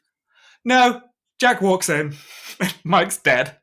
Like, completely and utterly murderized, no kind of ambiguity. Mike Norris is murdered, and that's fucking brave. They have killed off Mike Norris, the star of the first film, and they've made his partner the main protagonist and gay. What the actual fuck? What's the actual fuck? This is just surreal. But they were allowed to do this, but it can't be canon. I'm going to tweet Don Mancini. Are the Innovation Comics canon? Whether or not they're still canon, depending on what Don does, I think this does, it's another answer to whether or not Don wants to bring these characters back. If Don, and we know that Don was in close communication with the production of these comics, if they said, "Can we kill off Mike?" and Don was like, "I don't fucking care, I'm not going to bring him back anyway." I just feel like he must have been consulted for such an incredibly important decision on the franchise. I think he must have. I think he definitely signed off on this. I think, he has no interest in revisiting this character. At this point. I mean, maybe now, but I mean, he's still, even now, he doesn't seem that interested in bringing back Mike. But I mean, maybe I'm biased, but to replace Mike with an openly gay lead character, it just filled me with kind of 1991 hope. Just imagine having read this at the time as a young gay man who was a fan of horror, and you'd seen that they'd been brave enough to do this. Imagine it matters now. It really still matters to me how queer the Chucky TV series was. Imagine seeing this in 1991. I was not able to learn about gay culture because Margaret Thatcher banned it in schools at this point. It was explicitly banned for teachers to promote gay relationships in any way by Margaret Thatcher. I would like to emphasise again, if you are British and gay and you have anything other than hatred for Margaret Thatcher, read some fucking history. Imagine reading this in those times. Yeah, it is so progressive and so cool and so unexpected, and it really makes me wish this was a longer, more consistent series, like a 12-issue run. Mm. And that's, again, it's a shame that this twist is so awesome, and yet for 5 issues, the whole main plot of, I mean, we said, is it anthology? Is it not? It's both, because Yeah. the first story does tie in with the rest of it. It's mentioned. That is something that Chucky did right before this. And the finale of this is kind of detached in the same way. So Karen and Jack only really get like part of this story to like Yeah. be themselves. But like, yeah, I wished for a full story of this, like Jack and Karen as the heroes. Yeah. And for me, it felt the series itself, issues 1 to 3, almost felt like a pitch for a film. Those 3 books together could have been made into a film. Mm. And then the following issues, well, we'll look at those, but they do feel completely detached from the first 3. Whereas I felt like the issues 1 to 3 were very, very interconnected and just superb. And I would watch the fuck out of this if this was a film. Yeah, it's really enjoyable. Yeah, this whole thing is really enjoyable. But one question I've got for you, seeing as you seem to have gone deeper than I have, other than going, this is fucking great. Why is Jack bare-chested for the majority of it? I noticed that there are so many scenes where he was also bare-chested when he found Mike, wasn't he? Yep. And it's like, was there a moment between panels when he was so enraged, like, you know, like, Mike! Like, he's rushing towards Mike and the other police have to drag him backwards, but they just tore open his shirt? Because it's like, you don't really see it at first, and then there's just a panel of him, like, shirt completely open. And it's like, when did that happen? Is it supposed to be homoerotic? Is that what it is? Because I can't work out why. I don't care because the story's great, but he is just open shirted for like the whole fucking story, and it's like, just take a moment, do a few buttons up, mate. I mean, that's the thing. Is it the artist doing that? Was the artist gay? Do we know that? Was he just trying to be homoerotic for homoeroticism? Well, that's what I'm wondering. Like, I mean, obviously, I'm not going to assume anything on the artist. I mean, they worked with Mangles, so they must have been fine. I think maybe the artist, if the artist was straight or whatever, then they were just like, well, he's gay, so he must be kind of flamboyant. Because, you know, he's got a mullet and a mustache as well. Check shirts and tight jeans. Because I imagine Mangles definitely wrote that panel of Jack is with his husband. And I guess the artist was like, well, I kind of have to show that relationship in a way, because Mangles doesn't reference it ever again. No. But, yeah, I know I'm being flippant. I don't care. But it did stick out as, why? And another thing that stuck out to me was the damage to the the plastic face of Chucky when she hit him with a 2x4. She cracked his face like you would if you smacked a doll really fucking hard with a bit of wood. And throughout all the books so far, and indeed going further on, I felt like the damage to Chucky, both to the facade as well as his internal organs that have developed because he's becoming more human inside, it's done so well every fucking time. Yeah, it's really cool. There are some weird, funny moments in this as it races along. I was never quite clear on Dr. Curry's role. They introduce him so strongly as, I'm a guy that knows other events like this have happened, and I want to help. But then when the plot gets going, he's just kind of there. He also gets shot through the cheeks. I mean, ow! His involvement is so sudden. It's like, I couldn't tell at first if he was manipulating Karen in some way. You know, like I thought he might be. Like the guy in the Cult of Chucky who just wants to write a book on this. I thought maybe that's where they're going. But then immediately he's like, he sees a dead body and he's like, I believe Chucky did that, not you. Let's go. And just breaks her out of the hospital. So that's crazy. And then there's a weird moment where they're recapping what happened and they start laughing. And there's a really funny panel of Jack driving past them and they're both just cry laughing. Yeah. But then, as you're right, he just gets shot in the face. Yeah. I was going to say, does he come back? No, he doesn't. No. So that's his end. He's not dead. He just got shot in the face. Shot in the cheek. In through one cheek, out through the other. Gonna need to visit the dentist. And then what I really liked about the conclusion to this is that there is still no resolution. It is back to the how are we going to prove this vibe. And you've got a gay man and a woman who neither of them would be believed, even less so than Mike Norris would have been if he'd been the protagonist over Jack. And I think that's bleak as fuck and brilliant. Absolutely brilliant. Just, yeah. And that's the last you see of both of them, that she's shot Chucky and he's sunk through the water. And it's like, we won. But how are we going to prove it?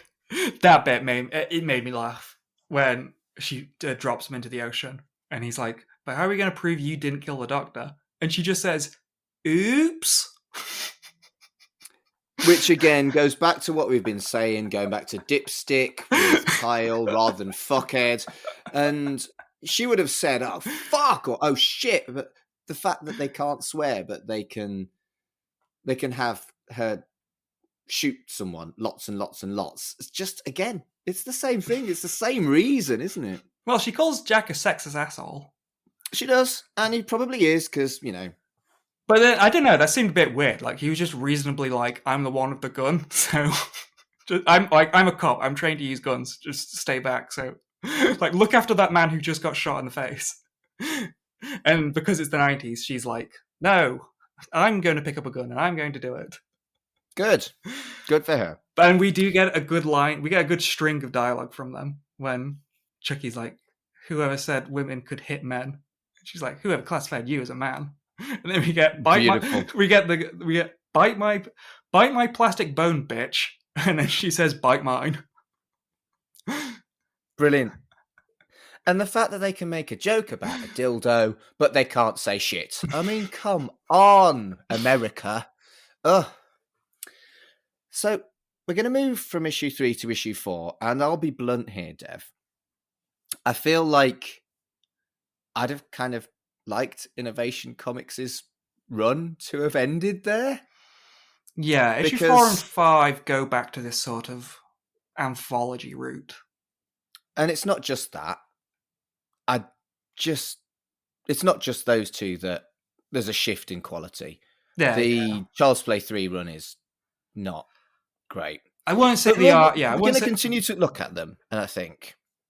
Yeah, I was just saying. Yeah, we might mention the art later. The art never gets terrible, but I was talking in writing as well. it felt like, Yeah. to some extent, it feels like from this point on, because they've been given the script for Child's Play 3 and it wasn't very good, and because they know they've only got 2 issues, and one of them they've got to put in someone's face, it almost feels, and I loved, I can't, I don't feel like I could have gushed any more about the first 6 issues. I loved it, but it feels like, almost like Andy Mangles was defeated at the end of the storyline with Jack and Karen by circumstance, and he was just 2 more issues to write, and then the adaptation. It almost felt like he lost his momentum at this specific point. I don't want to put words in other people's mouths, but No, and that's what I'm guessing here. in some of the editorials, he talks, I mean, some of the editorials we've talked about, he talks very enthusiastically about being involved in the creative process, about talking to Don, talking to the directors, getting to write something that could be considered canon. And he does say that he really I can't remember what he says, like hopes or feels, but it seems to be under the belief that this is a brand new kind of project they're working on, where this is going to be canon within Child's Play 3. And he said that, yeah, this isn't just taking off from Child's Play 2. This is going to bleed into Child's Play 3. And then the Child's Play 3, the movie, gets rushed, and he's kind of like, oh, nothing that we did came into Child's Play 3 whatsoever. Yeah, I genuinely think that if that is the case, it happened between the conclusion of the storyline of the arc of the first 3 issues of the series and issue 4. And yeah, the cover is a bit weird, and the editorial is another ad. And then suddenly we are just smashed in the face with not particularly sophisticated parodies of the Teenage Mutant Ninja Turtles, King Kong Bundy and Rowdy Roddy Piper, Strawberry Shortcake, Superman, and lots of other stuff, Raggedy Ann and Andy. And I don't know, I just wasn't expecting that. Yeah, it's interesting that he's kind of doing a Toy Story before Toy Story, but yeah, it's not as strong as like his, issue 1 was hugely referential, but it didn't rely on those, and it didn't feel cheap or lazy. This story is just more flimsy, and I mean, some of the characters are parodies. Like we get Freddy Buxpin, which is a parody of Krueger and Teddy Ruxpin, and that's a bear dressed up as Freddy Krueger. I mean, that's one thing, but and I read it somewhere, but the Teenage Mutant Ninja Turtles, he's just drawn them from the 80s cartoon. That's them. There's no parody version of it. They're what is it? Some like late teens terrapins, and they've all got the names of like Tchaikovsky rather than musicians rather than artists, and it's just like I could have come up with that, and I'm not a writer. Although Freddie Ruxpin is fucking brilliant. I remember Teddy Ruxpin. I wanted a Teddy Ruxpin. And Freddy Krueger, the fact they've got the license, they can make Freddie Ruxpin. Okay, that one I'll give you. That one was nice. The others were a bit lazy.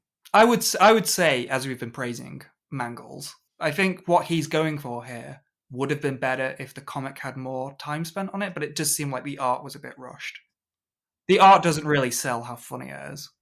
No, I agree. But also I think if we'd had a really long run of this comic, say there were 24 issues rather than 5, this would have been a fine little filler one-off, lol, little bit of satire, lol. Let's move back to the stuff that was good. Yeah. But it wasn't. It was clear that they were only going to get 5 issues, and they'd said that already in one of the editorials. And it just feels like, why did you bother? And it seems so. Just the whole setup is so strange. So the setup is at the from the last issue, Chucky has survived. He has no bullet holes on him. He's just fine. But he washes up. He washes up on a beach, He walks about 5 feet off the beach and is immediately hit by a car, which then hurls him through the air to a toy store, and then an employee brings him in. And Mm. that's the setup for why he's in a toy store. Yeah, it's just when you look at how sophisticated the first three issues were, how well thought out and clearly written with passion and care, this just feels, again, like I say, if this had been a one-off and then there was another great story arc, I'd have been less Yeah. unenthusiastic about this particular issue. And there is lots of stuff to like in here. There's some more gayness. And Yeah. I can't emphasize again how brave that was in 1991 in a mainstream comic book. And it is really fucking weird. And I like weird. And I think it would have been fun in a longer run. I've said that. But I just didn't enjoy this because the tone change was not what I was looking for. Whereas perhaps the tone change between Child's Play 3 and Bride of Chucky was exactly what I was looking for. Yeah. And I get that the franchise has tone changes and sometimes they're brilliant. I just didn't feel like this was that. Yeah. Seed of Chucky may be bonkers, but like they show you all the plot threads that lead up to that. So it sort of makes some sense. This is just weird. Like, Chucky gets thrown into this toy store. A book falls on his head. So it's maybe like a Wizard of Oz dream thing, but then it's not at the same time. And basically, it's like Toy Story, where all the toys in this store are alive, and they are going to judge him for being a bad toy. He broke the prime directive of trying to harm a child. I mean, the cheeky dig at Star Trek is something I can appreciate, but just, yeah. I think I'm being unfair on this issue because I adored the first three and adored the Child's Play 2 adaptation. And honestly, having whined about the Lost in Space thing, the highlight for me was the fucking Quantum Leap preview. And that's because, again, gorgeous artwork, but this time with a franchise I'm interested in, a franchise I really like. And I am damn well going to go onto, again, it will be Comics Online, blah, blah, naughty me. But I'm going to go and I'm going to read those Quantum Leap comics because I love Quantum Leap. And I think that I trust Innovation to do a really good job with it. And it's not the same as Chucky in as much as the whole premise of Quantum Leap, certainly at this point between series 2 and 3, is every episode is a monster of the week. He jumps into a new body, solves a problem, jumps into the next one. And that's perfect for comic books. Yeah, that works really well. And they described it. They described a really good idea they wanted, where Sam jumps into Al's body. And is that something that ever happened in the show? Yep. Okay, but yeah. Not at this point. Hadn't happened at that point. They had the idea before. Yes, they did. Yes, they did. Which, again, shows the kind of passion behind the people involved in Innovation Comics, which I guess is why this was a little bit disappointing. It felt like there was a guillotine between issue 3 and 4 where the passion was killed. Yeah, I mean, there's still some fun moments in this. I like the little flair. Yeah. Oh, yeah. Yeah. I like the little flair of when Chucky is concussed. Instead of the little birds flying around his head, they're skeleton birds. That's funny. Some of the violence that happens later on is fun. You've got, as you mentioned, those two army dolls who are gay. That's a fun little thing thrown in there. But then it's just the whole plot doesn't really ever come together because it's like he gets bopped on the head. So is this real or is this not? Cuts now and again to the book. The storybook tells like a nicer version of what's happening. Like the characters all seem sweet and innocent, and then in real life they're a bit grosser. Like the Strawberry Shortcake parody, she has a pie that's filled with maggots. So are they going for some kind of Garbage Pail Kids thing here? Yeah. But they're judging him for being bad. I was just kind of confused what this was going for. It's not awful. I've read much worse comic books than this. I've certainly read much worse comic books based on a film franchise, but it was just disappointing after what we'd seen before, I guess. Yeah, it was just a sort of neat idea, but not really played out very well. Though I did laugh Mm. at I did laugh at the bit when Chucky finally escapes, and he outright says, "I can't believe this really happened." And I like how it does leave it ambiguous. In my head, it was a dream sequence, and he was still kind of concussed at that point. But it could also be that, all these toys do come to life and you don't need voodoo for it. And they've completely and utterly changed the entire premise of the Child's Play franchise and its world. Yeah. Let's go with the dream sequence. And it's also odd how that dream sequence starts, because then he got bopped on the head by the book, but then when he's escaping, he gets hit by a second car. And is that to say he's got hit by two cars, or was that the first car and he imagined all of that? I think the second. I want the second, because otherwise the gay Jack Santos definitely isn't canon. This isn't canon. This definitely isn't canon. I thought it might be, but this is not canon. It's strange. I just want to mention the letters again, which I won't go on as much for the letters in this, but there's some funny ones. We get Uncle Ever's back, which is nice. We get an insight to the audience that's reading this. Oh, you mean the fucking tiny children who've been reading these horrific comic books? There's a couple weird ones. So we get a budding serial killer, Nick Nelson, who says his friends call him Chucky. He loves violence and blood and thinks he'll start a Chucky fan club. Also, he's 13. And then another letter that starts with "Yo, Chucky, dude," gets the response from the editor. I'm getting the distinct impression that the Child's Play film and comics following is younger than we intended it for it to be. The fact that they don't care and they've published those letters is insane. As if you would publish that. I read that and I was like, what are you doing? Yeah, it's odd. But then probably the weirdest one, and this one confused me because of part of what it says. We get a real strange comment from a guy that says, "You made a major mistake introducing a gay cop in a comic book. Don't you know that gays don't exist in the world of comics? And we don't read comics either. Let's just hope that Chucky isn't a homophobe."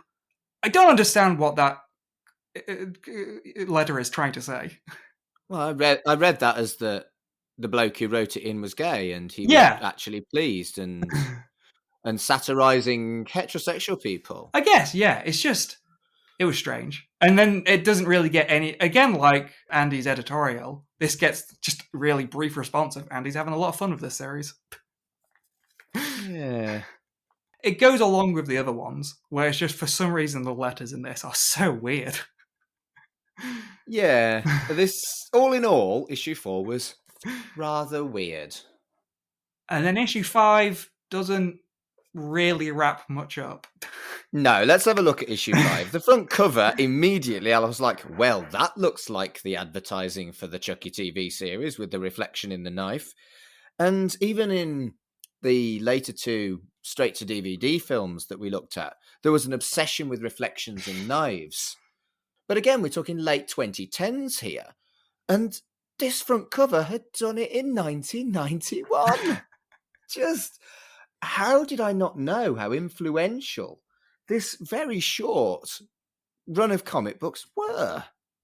Yeah, it's definitely a weird double-edged knife there, because it's like, on one part, again, we're speculating that Andy was disappointed that none of this really got played into the later movies. But on the other hand, it does seem like Don took some things from this. Yeah.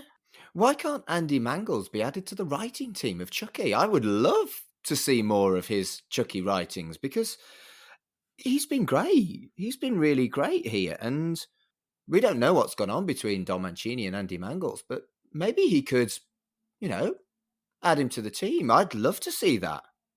Yeah, I would love that. At the very least, whoever owns the extended rights, whoever Universal has given them out to, I don't know, Image, Dark Horse, I would like Mangles to write a proper Chucky comic. That'd be really good. That would be amazing. And, the Chucky teleseries has done so well that a comic isn't beyond the realms of imagination. And you've got multiple Chuckies, so you could do something like this and it still be canon. Like Chucky just Damn. going on a little adventure on the side.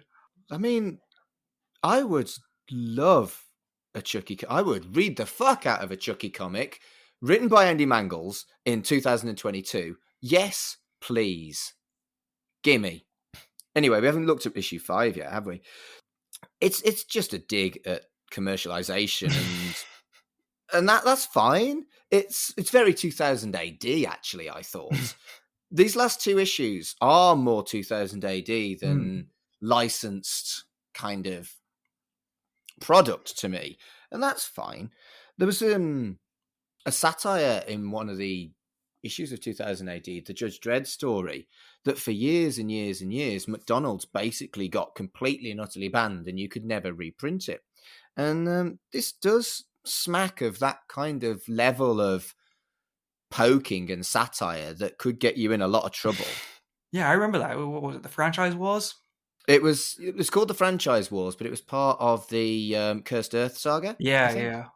But yeah, this is what this feels like. This is, if 4 and 5 are examples of just putting Chucky in a new environment, this one is better than the last one. Yes, I'd agree with that. Putting Chucky in basically Universal theme park is a really fun idea, and also a meta idea because, yeah, it's Universal they're making fun of, who own Chucky. Yeah, I mean, they can probably get away with it because of that. Yeah. But yeah, it's a cool opening splash. We get a splash in a literal sense because we have Chucky fighting a swordfish with the Psycho House in the background. I mean, obviously the swordfish is supposed to be Jaws. We've also got Queen Kanga, which is a female, very silly King Kong. God, this is kind of like this is a dip into history now, because I don't believe the Jaws ride or the King Kong ride exist anymore. Now, fascinatingly, I actually went to Universal Studios around this time, and I experienced both of the Jaws and the King Kong ride. And there's some very, very poor photographs in my dad's house we took photographs with a old school camera, you develop the film, etc. And the lighting meant that they were so blurred, but we didn't throw them away. We've got like this brown blur, that was King Kong. And yeah, I've actually got photos of these rides that are in my dad's house. And this did kind of fill me with a level of nostalgia for the Universal Studios tour. And it's actually quite accurate. Both of those things were things. However, when we went, King Kong didn't smash the fuck out of our carriage. And neither did a small person get their head bit off by Jaws. That is, yeah, we'll get to that. That is amazing. But what's cool, we get a fantastic opening to this. We get the winners of the Stuck on Chuck contest. We do. It's Emilio Remoir and Rob Halbash. And yeah, they are very much not like cameos in the background. They are characters in this. No, Emilio is the fucking main protagonist, I would argue. Yeah, that's actually, aside from, post and packaging and the cost of developing photos, I didn't think you had to pay money to enter this competition, so this is a really fucking cool prize. He really has got a lot of good shit. Emilio, maybe you're listening. I would love it if you were listening. If you are listening, get in touch. Also, holy shit, if these guys were first prize, they also got Chucky dolls. Yeah, they did. Man, these guys, fucking hell, this is amazing. This is living a dream. So, I mean, looking at the artwork, they were probably about 20, 25 maybe when this was done. So these fellas are only in their 50s. So they may still be Chucky fans. I would say younger. I think in the contest it says 15 to 21. Oh, there you go. So they'll be knocking 50. They'll be my age probably. So yeah, get in touch. Man, didn't you say you were like 14 when these comics came out? There's a timeline where you are in this comic. Oh, sure.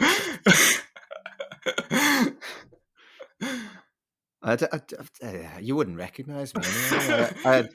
At this point, I had curtains haircut. When I had hair, I didn't deserve it. But yeah, this is a fun comic. So we get other characters. We get this little family They are the people that ran Chucky over, and they pick him up, bring him to the park.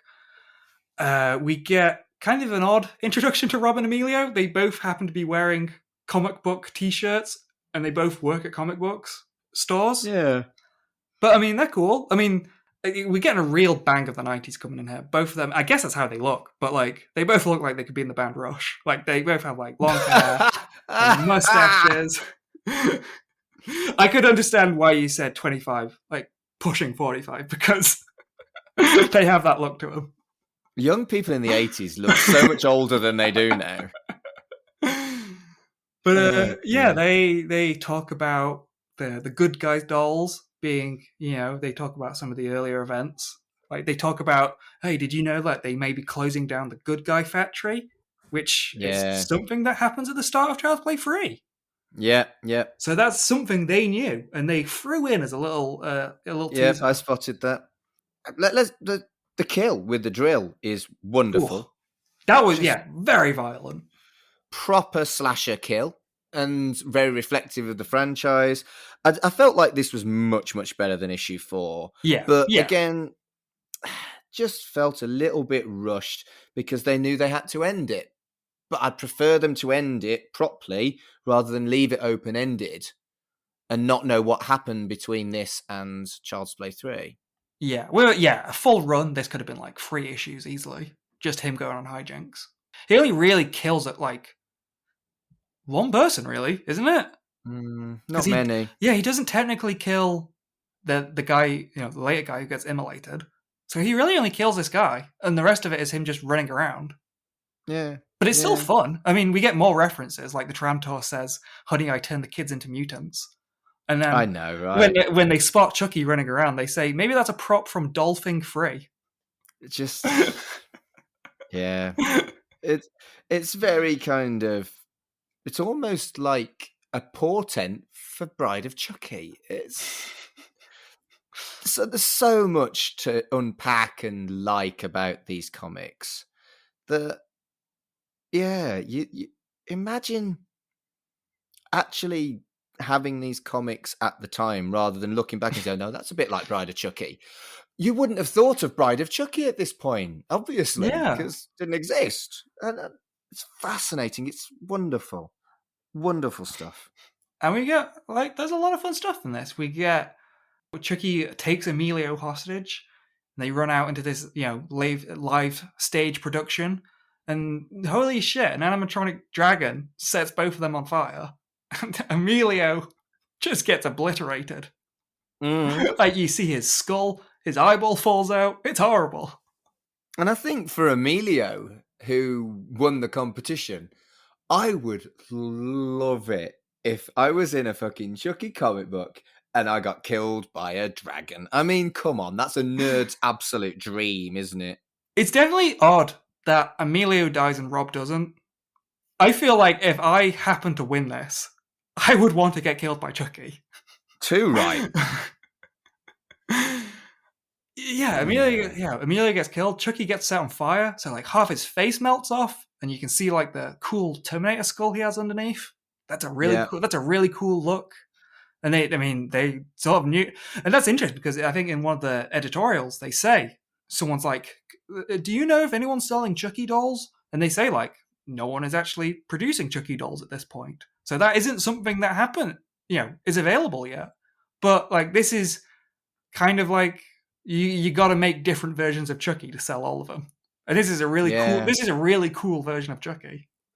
Well, yeah, and again, it's something very similar in the telly series. Is the burnt face Chucky? Yeah, and it's just such a shame that there are only 5 issues of this. I could have seen this running on and just being brilliant. Yeah, because it's a shame it's only 5 issues because this wraps up really fast. So he takes a girl hostage, the girl that picked him up at the start. They run into this lagoon, this, artificial lagoon that fills up, the Jaws ride, but it's a swordfish. And then as the girl is climbing out, Chucky goes after her, and then boom, suddenly a swordfish appears out of nowhere and just chops his head off. It almost seems like a gentle fuck you that I was only given 5 issues. Do you not think? Yeah, I mean it's sudden. It's so unexpected. But I mean it is awesome. I expected it. I expected them to write off this version of Oh Chucky. yeah, yeah, yeah. So I expected him to be dead at the 5-issue run. But I mean this was sudden though, wasn't it? Oh, it was sudden as fuck, yeah. Because I mean he gets decapitated and then it's not even alive. It's just a robot swordfish that happens to decapitate him, and then it also eats his head. Yeah. Just, yeah. It seems like, an unceremonious way to end what could have been so fucking good. And when you know that the reason for it is Child's Play 3, you're like, well, fuck. And especially since we get an epilogue, which is so brief. It's just like, Mm. yeah, Andy is still in foster care.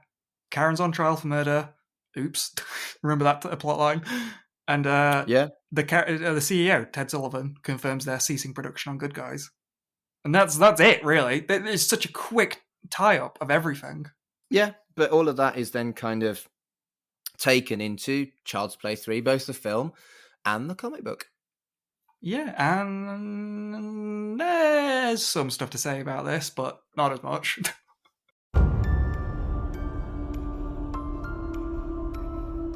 Yeah, let's move on to Child's Play 3.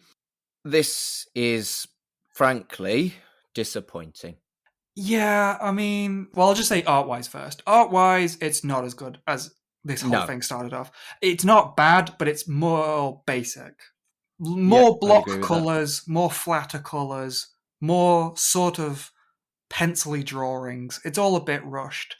And the writing is interesting because Child's Play 2, the adaptation, a lot of that dialogue is straight from the movie. But it's the flares that are so interesting. In this one, it really just feels like a job that we were worried about beforehand. That it's just a truncated comic version of Child's Play 3, and that's about it. Yeah, and that's what's so disappointing is because we know what Andy Mangels can do with a better script and more enthusiasm. Yeah, there's very little flares in this. I mean, we get a slightly alternate version of Chucky coming back to life, which is fun to see. Yeah, and it does acknowledge the comics of both the series, and it adds a little bit of dialogue there in that we wouldn't have in the film, but it doesn't feel anything like the level of well thought out and sophisticated ways of slightly changing things in the Child's Play 2 adaptation. Yeah, I would say the most we get is a reference when he references that Timpone kid. And it's like, okay, they're referencing earlier films. They're going to throw in some little references like that, but then that's really it. The other two issues are just the plot of the movie, just done really fast. And this first issue has no kills, and the cliffhanger is the bad guy in peril. What am I supposed to care about the bad guy being in peril?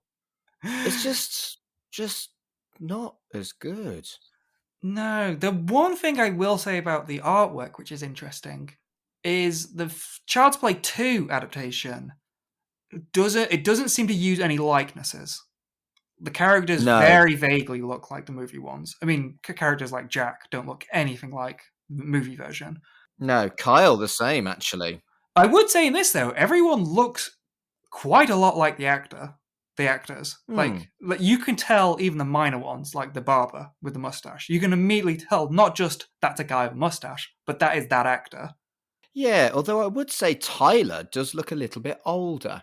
He acts a little bit older in this version, which is interesting. Like, I kind of noticed that. Like, in the movie, he's very much a kid, like a small kid, like Andy was.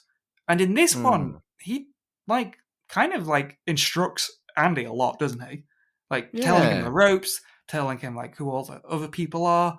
He has the knife at the beginning. Like, he seems a bit more mature in this one, which is odd. I don't know if that's a rough cut of the movie they saw. Maybe. It's strange. Yeah. I don't have much to say about issue 1. Should we move on to issue 2? Sure, yeah. Okay, so again, issue 1's cover was great. This cover was also okay. And the editorial is a repeat.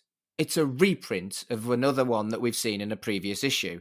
And that just shows you how little effort there is. The Yeah. editorial in issue 1 was admitting that their Yeah. Chucky series has had a bad fucking sales run. And it really does feel like this is an obligation for them at this point, rather than anything that they give two shits about. And you know what's ironic? The editorial that they reprinted it starts with someone said, "You're called innovation. Why do you just do adaptations of stuff that already exists?" And then it's a whole reason of like, and that's why we're so innovative. And they just reprint that because they can't be bothered to write another editorial.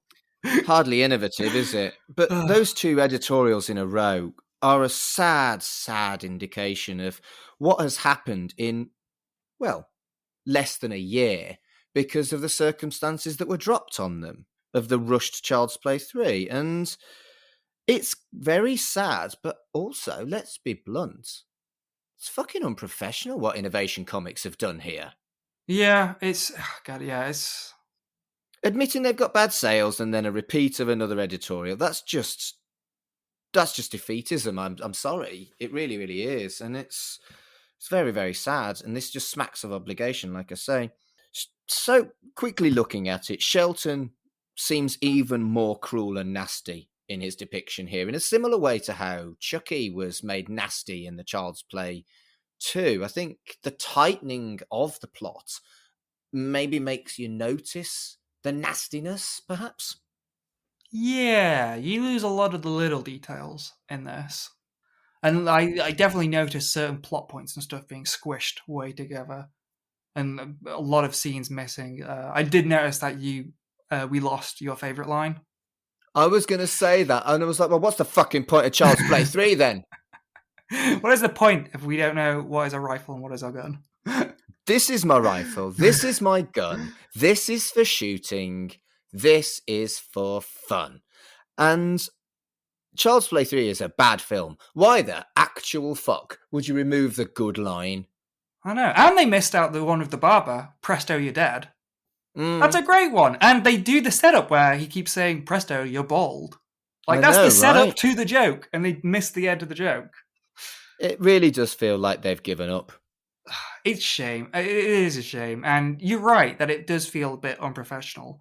But I think, God, I mean, I don't know. When, this was still early on. This was like 91, wasn't it? I don't know. Maybe they saw that they were going out of business. I mean, that's still 3 years or so. No, I think it was more that they saw that they'd failed to make enough money from this franchise.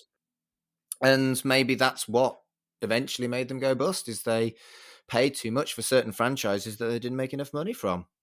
Maybe this was the beginning of the end. Well, what am I saying, actually? No, because in the last editorial, they do say that they just got the Psycho license. And there is that same enthusiasm there, where they're like, we can't wait to get started on this property. And they do a big old spiel about, like, Psycho is one of the most innovative horror movies of all time. And they just describe, like, scenes of it. And they're like, this is really cool. But then it's like, why are you devoting a whole editorial to Psycho when this is the last issue? Talk about Chucky. All of these things, right? It's just like a year. They published Chucky comic books for a year. There wasn't a break between Child's Play 2 and the start of the series, and there wasn't a break between issue 5 and Child's Play 3 because of the way Child's Play 3 was rushed so much. Andy Mangle. Less than a year. Yeah. He says in one of the early editorials, as they're writing the adaptation for Child's Play 2, he is also writing Child's Play the series. Yeah, and this is an absolute flash in the pan, really. Less than a year, and Child's Play comics were gone for 15 years. And it feels like it started just so good. And within mere moments, it was just thrown away. And it's all because Child's Play 3 wasn't well received. I think it's better than its reputation, but it's still not good. And there was no way they were going to do more Chucky books after poor sales, Child's Play 3 failing at the cinema, and this adaptation being, frankly, shite. Yeah, you know what? Yeah, you were right before. Yeah, fuck Universal, because this is really all their fault for rushing Child's Play 3. Yep. And you'd have never have thought about it, what the other ramifications were. We just were like, let's have a look at the Chucky comic books. We've got some time in between series 1 and series 2. Let's do something that isn't a film. And I feel quite strongly about this, that something that could have been so good had its enthusiasm sapped from it as a collateral damage to the rushing of Child's Play 3. Christ, I just realized then. I hope we don't get the same thing with the other comics. Where when did they happen? Well, that'll be a fun thing to find out when we look at those. Probably between series 2 and series 3 of the Chucky series, I reckon. No. I mean when did they happen in? When were they published? 2007. Okay, so that was after Seed of Chucky. I was going to say, God, if there was another repeat where they did these after Bride and then immediately just stopped doing them after Seed. But no, if they were doing them after Seed, okay. I was going to say, I've read some of those comics and they are fun. So I hope they had more time and freedom. And the thing about issue 3, right, is the editorial is probably the biggest disappointment of the lot, because it could have been a goodbye, a thank you, a this is what we wanted to do with the project, etc., etc. But it's just another ad. And it feels like such a saying goodbye with a whimper that they didn't even acknowledge that this was the last one they were going to do. Maybe they didn't know that. Maybe they were hoping for a continuation of the series. And then because of the poor reception to the movie, Universal were like, we can't afford, like, there's no reason to do comics. So looking at issue 3, again, I read it from cover to cover. I didn't like shirk on time, but I was disappointed with it. And my notes have got very little other in that the grenade dive is very well done. And the death in the fan is also very, very well done. I felt like the grenade dive was really, really gruesome because it showed the kind of blast wave underneath him. And the fan death really did chop him to pieces. And so, you know, if you like Child's Play 3, you probably will like these books. And if you read this as just a one-off, you hadn't read Child's Play 2 or the series, this is probably fine.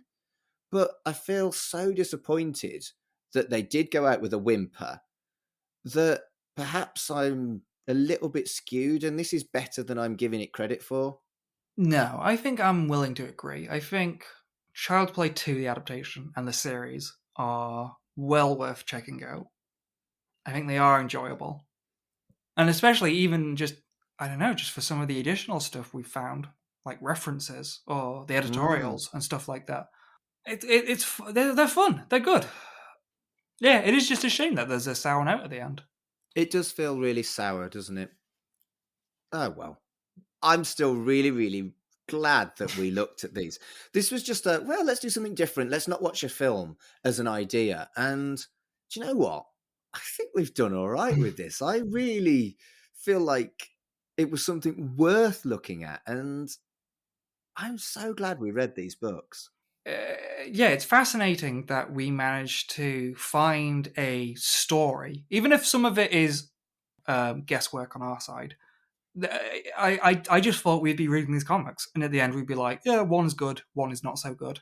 But there is a story. There's a historical moment happening throughout this that we can pick up on and experience of this company, you know, at their peak. And then, I mean, they're still doing well at this time because they have other properties and stuff. But just a little note that maybe this won't last too long. Yeah. Enjoyed it very much.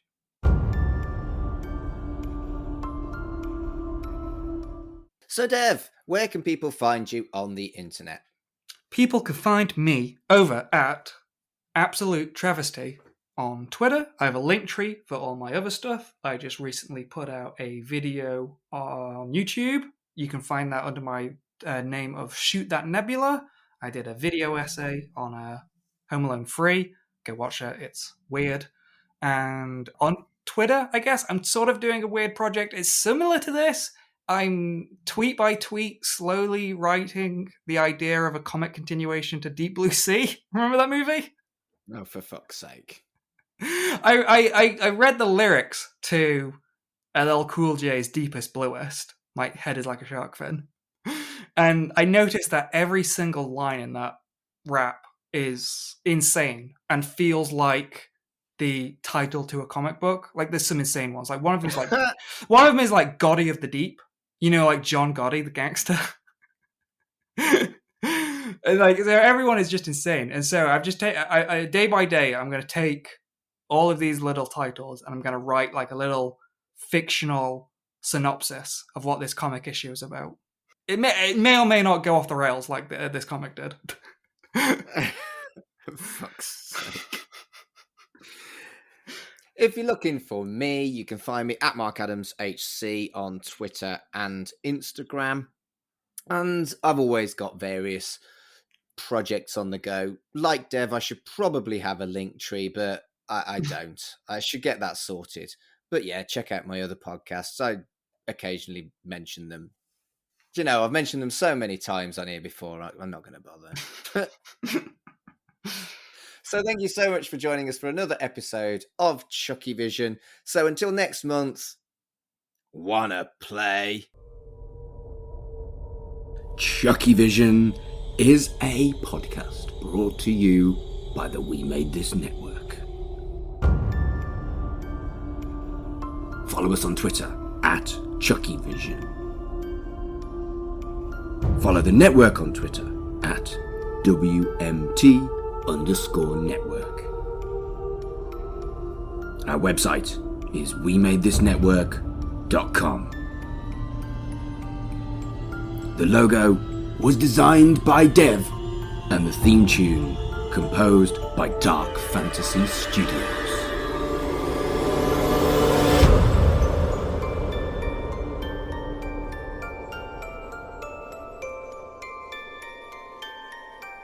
Wanna play?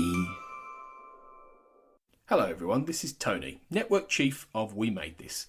As you know, our podcast network brings together a brilliant assortment of talent who talk about all kinds of pop culture content, such as the episode you just listened to. We're not going anywhere, but we'd love to keep the lights on for even longer if you're able to support our network on Patreon.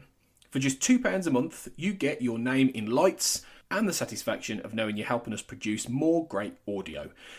And for £3 a month, you'll get your name in lights, but you'll also get access to an exclusive bi-monthly podcast from the We Made This talent pool on podcasting, pop culture, and, well, you tell us. We'll take your suggestions. For less than the price of a coffee per month, you can help keep We Made This going. Just head to patreon.com/We Made This. That's patreon.com/We Made This. And get the ball rolling. Elsewhere on We Made This. The Failed Critics Podcast. This Leatherface isn't a young guy anymore. He's a big guy. He's an older guy. Like, just sprint a little bit up the road and shoot him. Like, he's got a big chainsaw as well, that if he's swinging it around, he's got to be careful with it or he's going to hurt himself. He's not going to be quick. Literally, some of them have got guns at some point in this film. Just sprint 20 yards up the road and shoot him. There's a number of plot holes in this where the Hardesty character has the opportunity to point blank him and just doesn't do it. And it's just like, you've gone all this way, you've waited 50 years to see him again, and you could literally just blow his head off. Yeah. He's not posing any threat to you whatsoever. In fact, he's sat on his bed waiting for you to do something. And then you have a little chat with him. So just blow him away. Free with this month's issue. Quite often, things that go fast is good.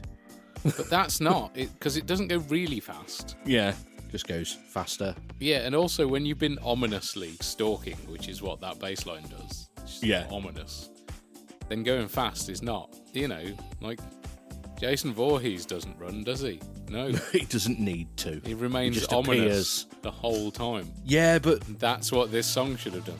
He's not Jason Voorhees, he's the T-1000's brother.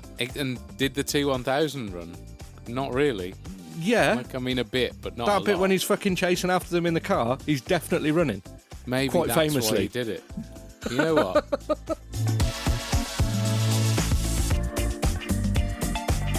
geek polymath. I don't think I'm a geek because I'm gay, but I think it fucking helped. Well, listen, so I have theories about this. Good. Strap in for a conspiracy session. Please. It's all to do with being an outsider, which, of course, as fingers crossed, as society progresses and advances, we will hopefully get to the stage where just sexuality will have nothing to do with you being an insider or an outsider, but it's massively a part of it. There's a reason Russell T Davies felt such a strong connection to Doctor Who. Yeah. And I think those kind of outsider bubbles overlap. Check out all of these shows and more on the We Made This podcast network.